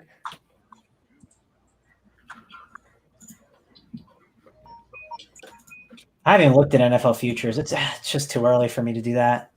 It's tough with DFS. I'm like, need to wait until we get closer, even though I know you lose a little bit of value. Well, you know, there's always those injuries right before the season start where you lose a couple of guys for the season. Yeah, that's one thing. That's one reason I hate making some bets like that. I like to wait a little bit. Even like some people who make like bets in like March in the NFL. I'm like, man, I want to see what they do in the draft at least first. Yeah. I hate tying up my money. Yeah, too. Yeah, that's another one. How about the bet that they posted in Vegas after Mahomes signed his contract, over under for that contract 2.5 Super Bowls at like minus 110? Oh, yeah. That's funny. What? How are you going to wait 10 years to cash a bet? That's what I mean. Well, you can. Yeah, if you have the You under. could catch in 3, though. Yeah, you could. Of course, yeah, but do you really think that we're at an age in the NFL where we're gonna have a fucking team that wins it 3 times in a row that isn't the New England Patriots? Not personally, but I'm just saying it's a possibility. So, but yeah, no, I think that's like I think those kind of bets are stupid. Like those are Joe bets. I still have my. I expected obviously the NBA season to be over by now, but I had my Rockets to win the division and with the Nuggets to win the division still stuck together. So how are you looking at those? I would assume it's pretty good. I will admit I haven't like looked at the schedule enough. Spread probably knows better. I'm guessing that it's in good shape, right? Spread Rockets and Nuggets to win the division. Yeah, I'd have to double check as well. I've only been looking at the conference standings when doing my I'm checking for you now. Yeah, I mean, I can tell you the conference way the conference is set up, but I maxed the parlay on the two of them. I forget what numbers I got them, but it ended up being a decent number overall. I have to Denver's a game and a half ahead of Utah and 2.5 ahead of Oklahoma City. And Houston's a game and a half ahead of Dallas and 8.5 games ahead of Memphis. Yeah, I remember it got worse from when I bet it. The actual like games. So I bet it when it was like 2.5 and 3 games. So they definitely had some like bad losses. But again, I still think Dallas like doesn't go out there and like push it too much. And the Jazz, I'm not a buyer. And me and Spread already talked about it. I just don't think they're that good.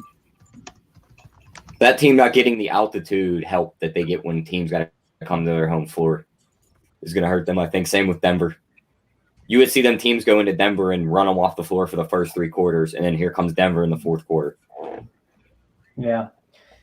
Trying to see what I got it at. I got minus 300 and minus 250 on him, and it gave me at like it got it like minus 120 or so, something like that for both of them. So I felt good about that whenever I placed the bet. Come on, Ryan. Come on, Ryan. Clear this fucking guy. Just get around him and go.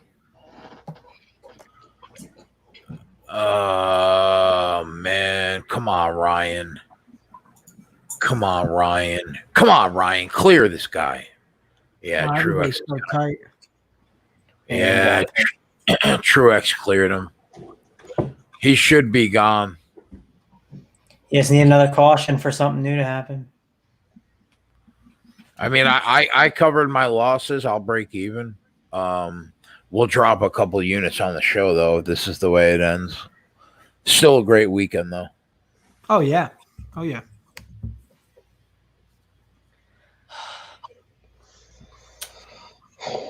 What did you get the top 20 on Cantley? What was that paying? Plus 100 when I bet it. Oh, okay. Dude hasn't missed a freaking. I mean, he's like top 20. Like I swear, he's like top 20, 19 of his last 20 tournaments or something. Let me tell you this. I'm obviously, you guys know me. I'll spend the next 48 hours breaking down fight tape. But that being said, put the UFC aside. I am on a fucking mission to cash a dime parlay on the make the cut. I mean, didn't you already? I did. I hit the first one, but then I dropped like 3 after that, either 2 or 3 after that. So I'm on a mission. It was only 2. I think it was only 2, but Jimmy Johnson up the 3rd. Anytime, even Harvick's in 4th. Anytime you see a race where Kurt Busch is in the top 6 with 27 laps to go, something fucked up happened. Your hate went really bad. Your hate for Kurt Busch is real, bro. You know what's funny is like the NASCAR hardos are like, yeah, he's had a great season, and look, he has. But DFS wise, the between 10 and 15 finishes do you nothing.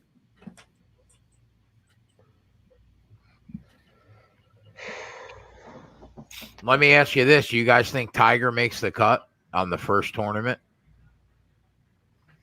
I mean, the media is going to want him too. That's for sure. I'm not really a Tiger guy. I mean, obviously he's good for the sport, but when it comes to DFS, I don't really play him much. And again, it's like I don't love to play these dudes who we haven't seen since the pandemic. Like I don't know how he's going to come out, so I'll probably end up staying away. And the thing is, Tiger's number will be inflated. I love that Tiger's here. He's going to give us better numbers on some stuff. I think with all these guys there. So we'll have to see what kind of numbers we can get.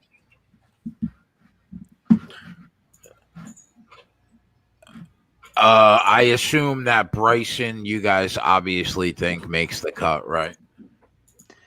Yeah, but you're probably going to pay a ridiculous number on him. You might. I mean, again, maybe Tiger changes it. Who knows? We'll have to see. Oh, there's a caution.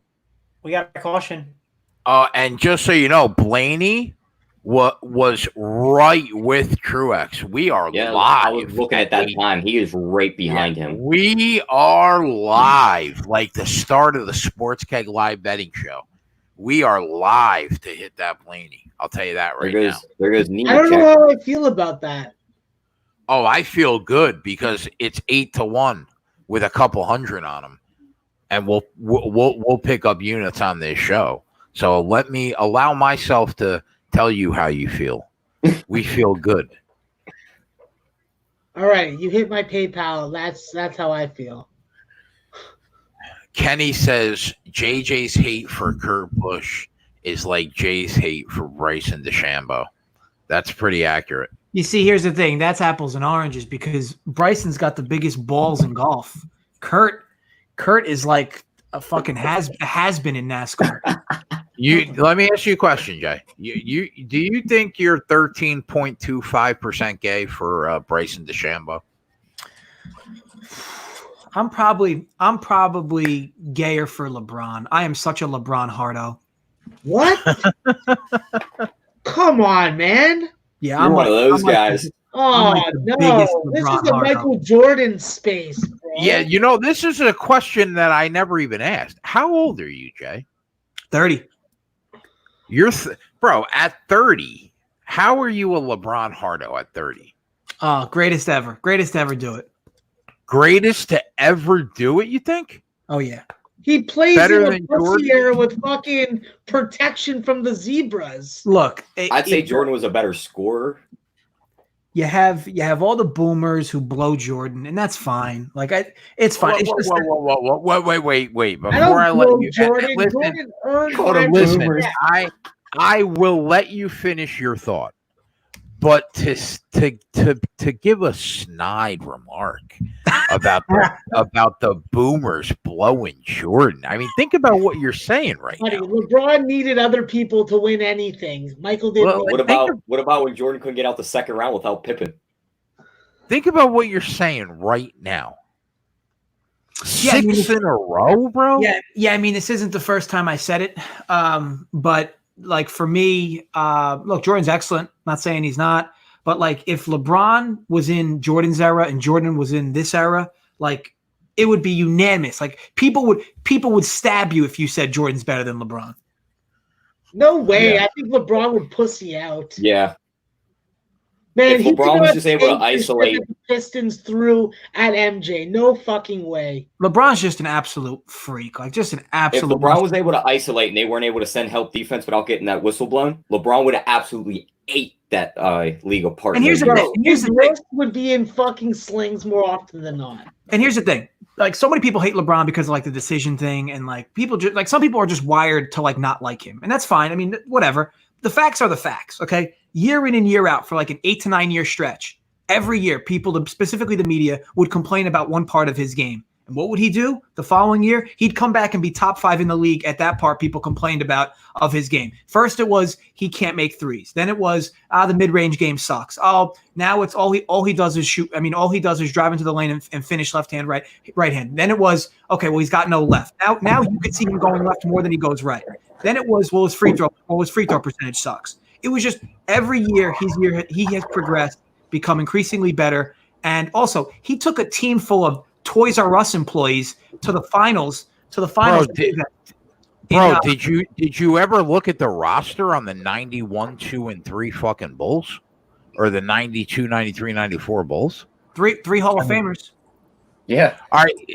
No, not 3. Michael Jordan made those guys Hall of Famers because of the fucking work ethic that he commanded every Let me ask you this. LeBron What's your argument against how hard the Eastern Conference was in the 90s against the joke that LeBron went through for a decade?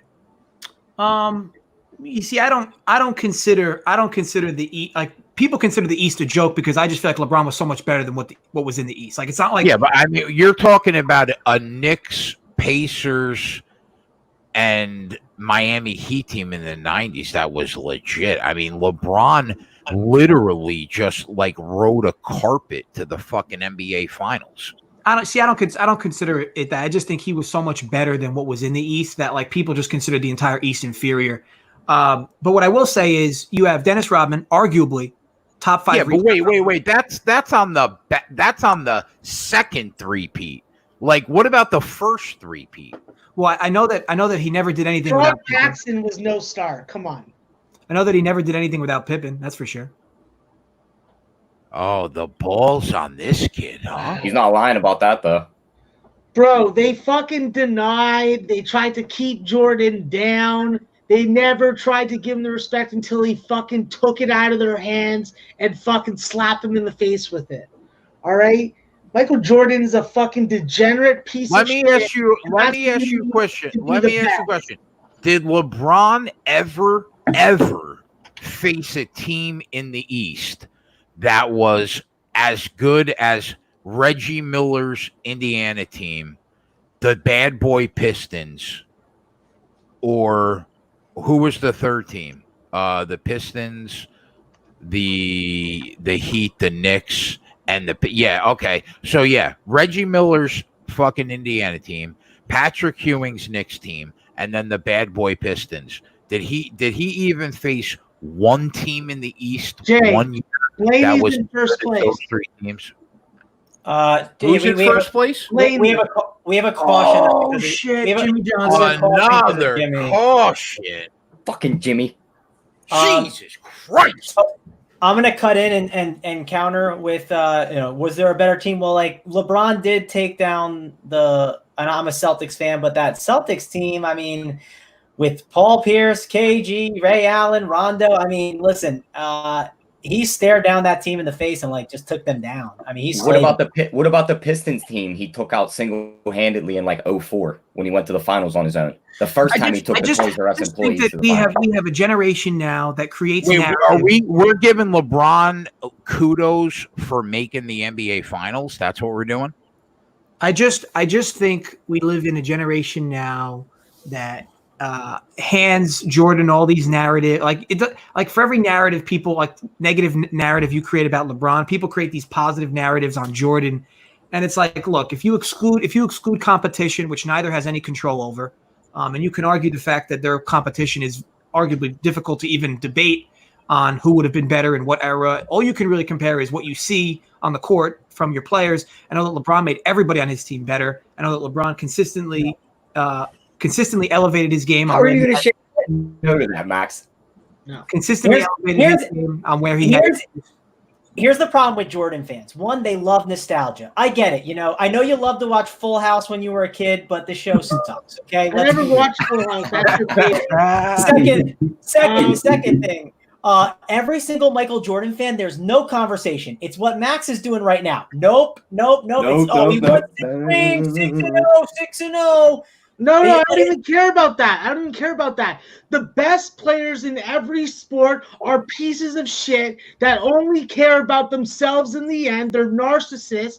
LeBron is not like that. LeBron wants to help other people. MJ cared about one thing: getting these fucking jamopes that he calls teammates to fucking man up and get up to the standard that he expects. LeBron doesn't do that. LeBron pats people on the back and takes them out for dinner.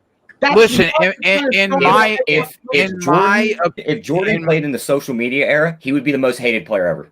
In my opinion, if we're talking about team accomplishment, the only thing that LeBron James can hang his hat on is beating that Golden State Warriors team one time. Because aside from that, there's no team that he faced in the finals that was better than all 6 championship Western Conference teams that Michael Jordan played against. Yeah, but he never got to the surrounding cast for Jordan was always better than LeBron's. Like, it's just this is what I mean by people when they talk about how good Jordan was, they just create these narratives out of nowhere. Is Scottie Pippen a top 50 player of all time if he doesn't play with Michael Jordan? Undoubtedly. One of the best. Wait. Undoubtedly, Scottie Pippen is one of the 50 greatest NBA athletes to ever live. He doesn't play with Michael Jordan. One of the best two-way players ever, especially. Oh, yeah. I mean, come on, bro. We're just going to have to agree to disagree. My favorite Jordan narrative, this is the best one. It's like, Jordan didn't build his team. He didn't have to leave. He got through the mud and stuck with that team. Like, that's the one that kills me the most. I'm just like, I don't have that narrative in my brain, so you'll never hear me say that. Bro, not for nothing, but he played on a team with fucking Bosh, Allen, and Wade. I mean, come on, bro. Well, Are we have to serious? also talk about how many times he's lost in the finals. He know, played he on the team with Dwayne Wade, Chris Bosh, and Ray Allen, and we're talking about who had better players. Jordan's teams were always better than LeBron's teams.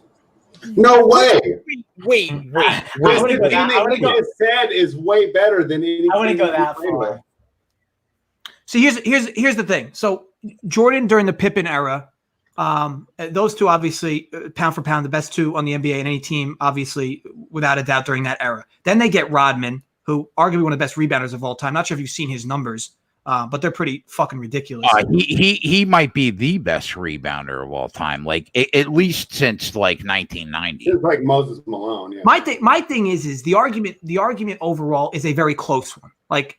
Sure, I come out here with big balls just to kind of rile people up, but like Jordan fans have this like enigma thought process that like no matter what happens, LeBron could rescue 25 babies out of a burning building, and it's like, oh, how did he know? Yeah, let me ask you a question. What about 3 and 4 in championship series against 6 and 0? Like, where do you rate that? He was an underdog in 6 or 7 of them, right? Yep. That's Michael Jordan. That's Michael Jordan's fault. That's Michael Jordan's fault that LeBron wasn't good enough to be the favorite.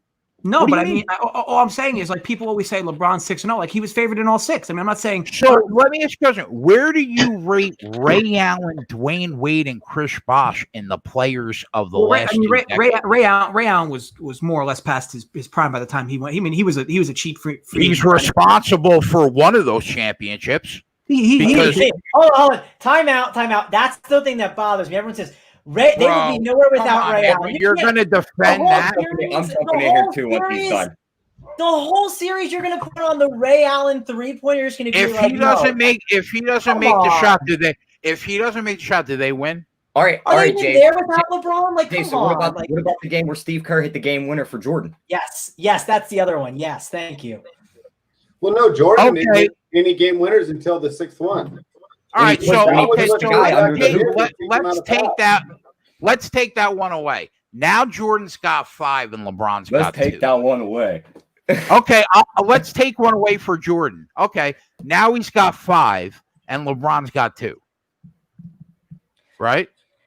And LeBron doesn't even have one of those if Draymond Green isn't a dumbass and can't keep. Yeah, if Draymond Green doesn't kick him in the nuts up 3-1, he doesn't win that championship in Cleveland. Like I said, I don't mind people creating narratives for why Jordan's good, but like at least you have the decency to create the same narratives for why LeBron struggled in the finals. Like why? You know what? It's why Jordan's good. Let me tell you who's good. Charles Oakley was good. But you know what I mean. The narratives for why he's better than LeBron. Like to me, it's frustrating because like again, it's the same things. 6 rings, 6 and 0. First of all, like I said, between Pippen and Rodman during that stretch, like that was one of the greatest teams in history. And then in the middle of LeBron's prime, he got to deal with a Durant, Curry, Draymond Green, Klay Thompson dynasty in the middle of his prime. So like, and everybody's like, oh well, he lost all those finals. Okay, sure, but and it's like, oh well, he coasted to the finals because the East was so easy. Well, I mean, he was just so much better than what was in the East. And then by the time he got to the West, that super team was ridiculous on Golden State. Buzzer beater goes, Jordan was good. I mean, come on. Can you imagine what you're hearing right now on the show? Here's one question for you. How many years did Jordan play? What was the years when he was with the Bulls? It was like 84 to 98. I want to say a dozen, right? A dozen. 14. Like it was 14 total, but then he had the year and a half off in the middle, right? Oh yeah, good point. So about 12. I think 12. So I always hear about every single one of LeBron's years, but all I hear is 6 and 0 Jordan. I never hear about the other 6. So I'm just wondering what happened. The Jordan documentary helped me learn more. Again, like I'll admit, I'm probably not the right person to have like the discussion because I wasn't a Jordan. Like I didn't get to watch Jordan. I'm 29. Like I remember Jordan as being with the Wizards better than I do with the Bulls. I'll just go out and say that. But the problem I have with Jordan fans again is they, like JJ said, the narratives they create. We only talk about 6-0. We don't talk about the other years. And I definitely grew to like Jordan way more from the documentary. I thought there were some great things that he did. That was awesome. Well, I mean, what other? I mean, they were the worst team in the East, bro, when he was a rookie, just like Cleveland was, right? I mean, it took them 3 years to get going. Oh, of course, but like I said, so if you talk about LeBron and his like holy shit, Harvick just took first. Yeah, like that's like we haven't said Kevin Harvick's name all race. I mentioned him once when he was in 23rd. Yeah, and here he is trying to steal the win. But in my opinion, Truex has the better car and goes buys him in the next 13 laps. So I don't feel terrible. God, I feel fucking terrible right now. Why? You don't think Truex has a better car to catch him in? I hope he has a better car, but I'm not convinced. Damn it. That was a fucking gypsy fucking move he did. That was a gypsy fucking move. Why? What did he do? I didn't see it. What did he do? They were fucking coming out. He pulled out on fucking the yellow line. I don't know what they call that. They went green. He tried to go 3 ways, go on the inside of Truex. And then he fucking screwed by like a fucking bro, it's Kevin Harvick. He's a fucking machine. Oh, man. Come on. I don't have any Harvick win tickets, so I'm not trying to fucking talk about Nunez for another week. I mean, yeah, don't feel bad. I also don't hold a Kevin Harvick ticket if it makes you feel bad. I don't think any of us do. The worst part is I have Harvick in DFS, and that would seem to be ideal, but it's not being enough. So even myself, who needs Harvick, is come on, Truex. Come on, you little slut. I think Martin Truex he has a shot. It's not an automatic, but he's got a shot. He's right there. He just passed him. I think he just passed him. I mean, did he pass him? I mean, yeah. I mean, he's cutting him off. Oh, come on, Marty. No. Oh, it's back. He had it for a second. He was trying to cut him off. He almost had it. Oh, come on, Marty. Harvick's got so much experience. Come on, Marty. Yeah, Harvick is a beast. But you know what? Truex is a fucking champion too. And I'll tell you, he'll bump him out of the fucking way to get that dub. Oh, we have a caution, right? Is that a caution there? Yep. Oh, that's a caution. All right. That is a caution. All right. Uh-oh, what happened?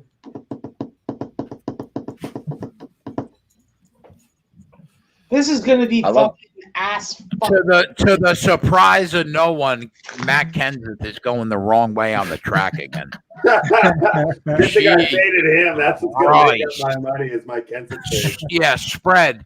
It's time to start that Matt Kenseth fade. Oh, again. I did. I got $300. He finished second last week. What are you talking about? Last week was like the only week not to fade. Yeah, I figured that was the exception to prove the rule, man. Last week was just an absolute disaster, though. Yeah. I was happy. I cashed a plus 320. So I'll leave it like this because I don't want to leave the conversation off from where it was.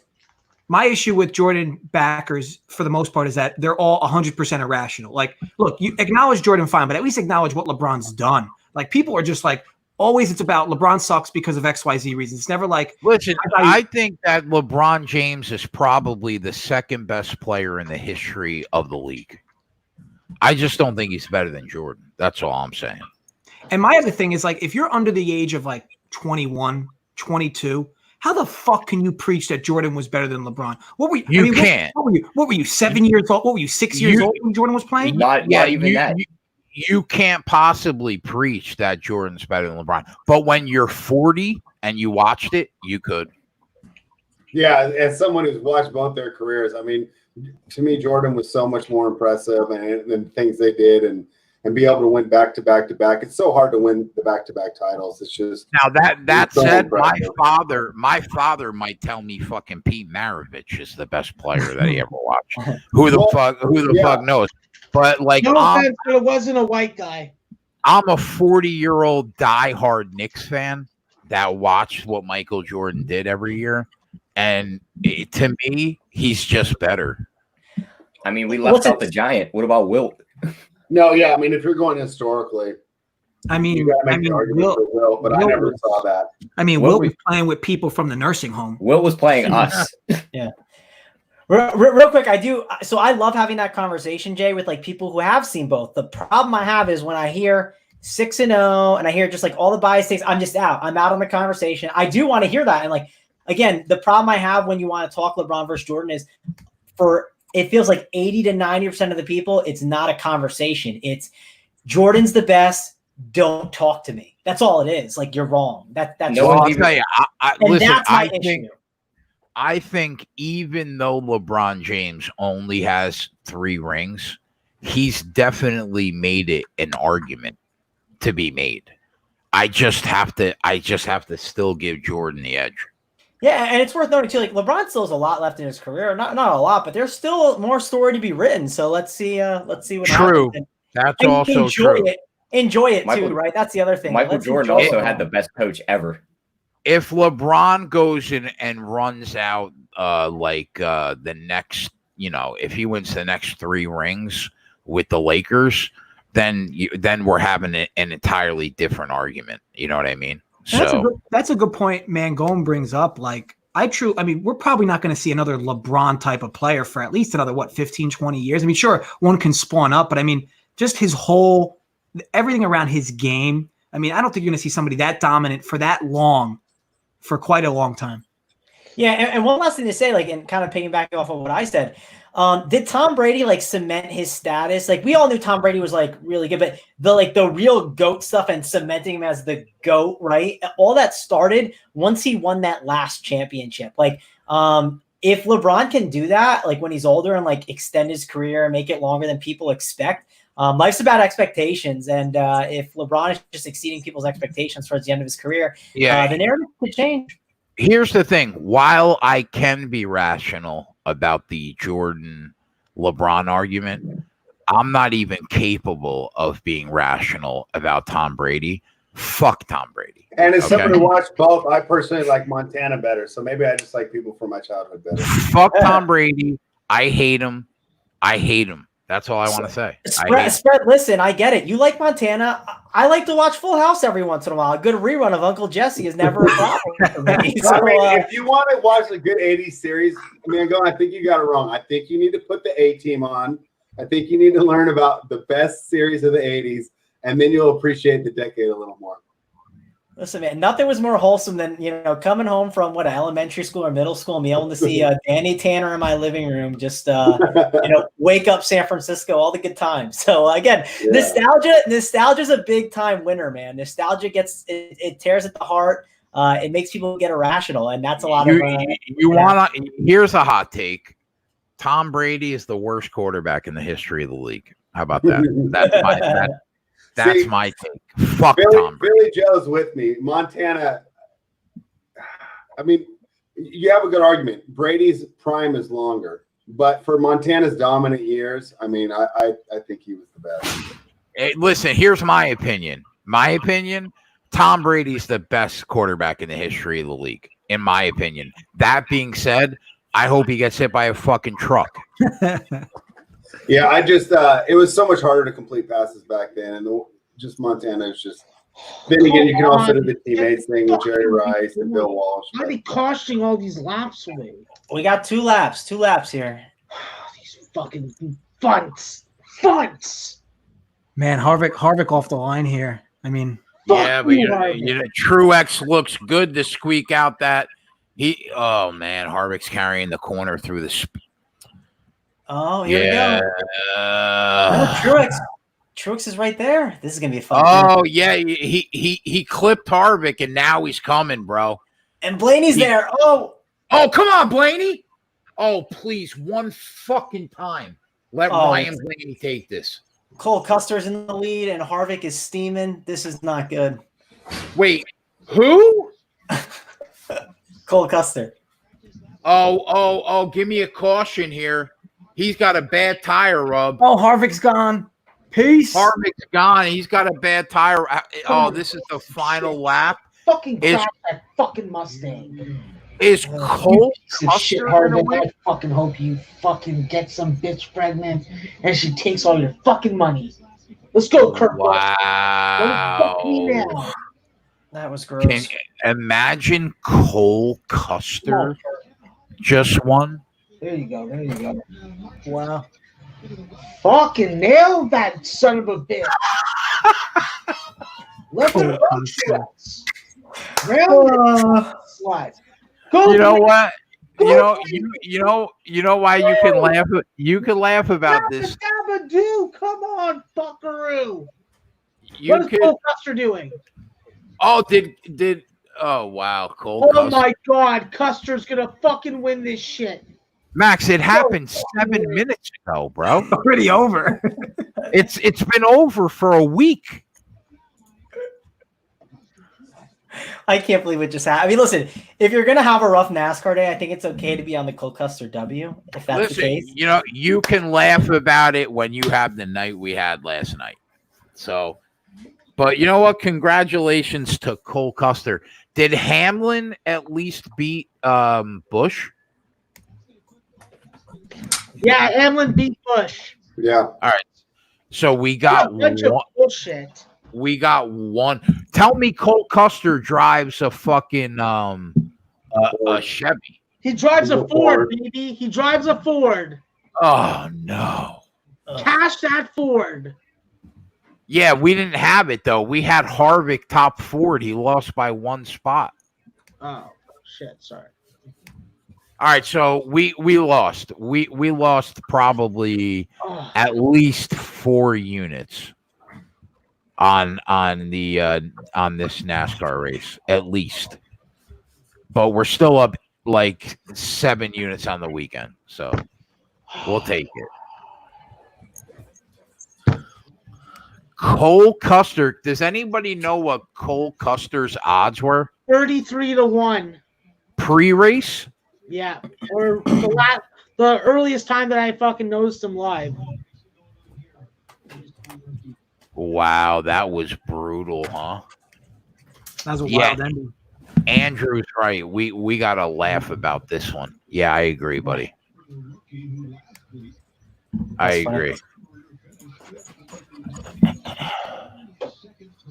Yeah, pre-race he had to be 100-1. I agree, Dexter. That's what I was thinking, about 100-1. They were so focused on each other, and he just slid right by all of them. Yeah, Blaney had the inside track, man. He had it. What a What bunch of bullshit. What happened was Truex tapped out Blaney, and then that's what happened. That allowed Cole Custer to get in there. It's like Coop's favorite driver on NASCAR guy, so he's going to be so happy. I don't know if it's his favorite, but he loves him some Cole Custer as a value play always. So Wow. Dexter said he was 200-1 pre-race. jeez. That's wild.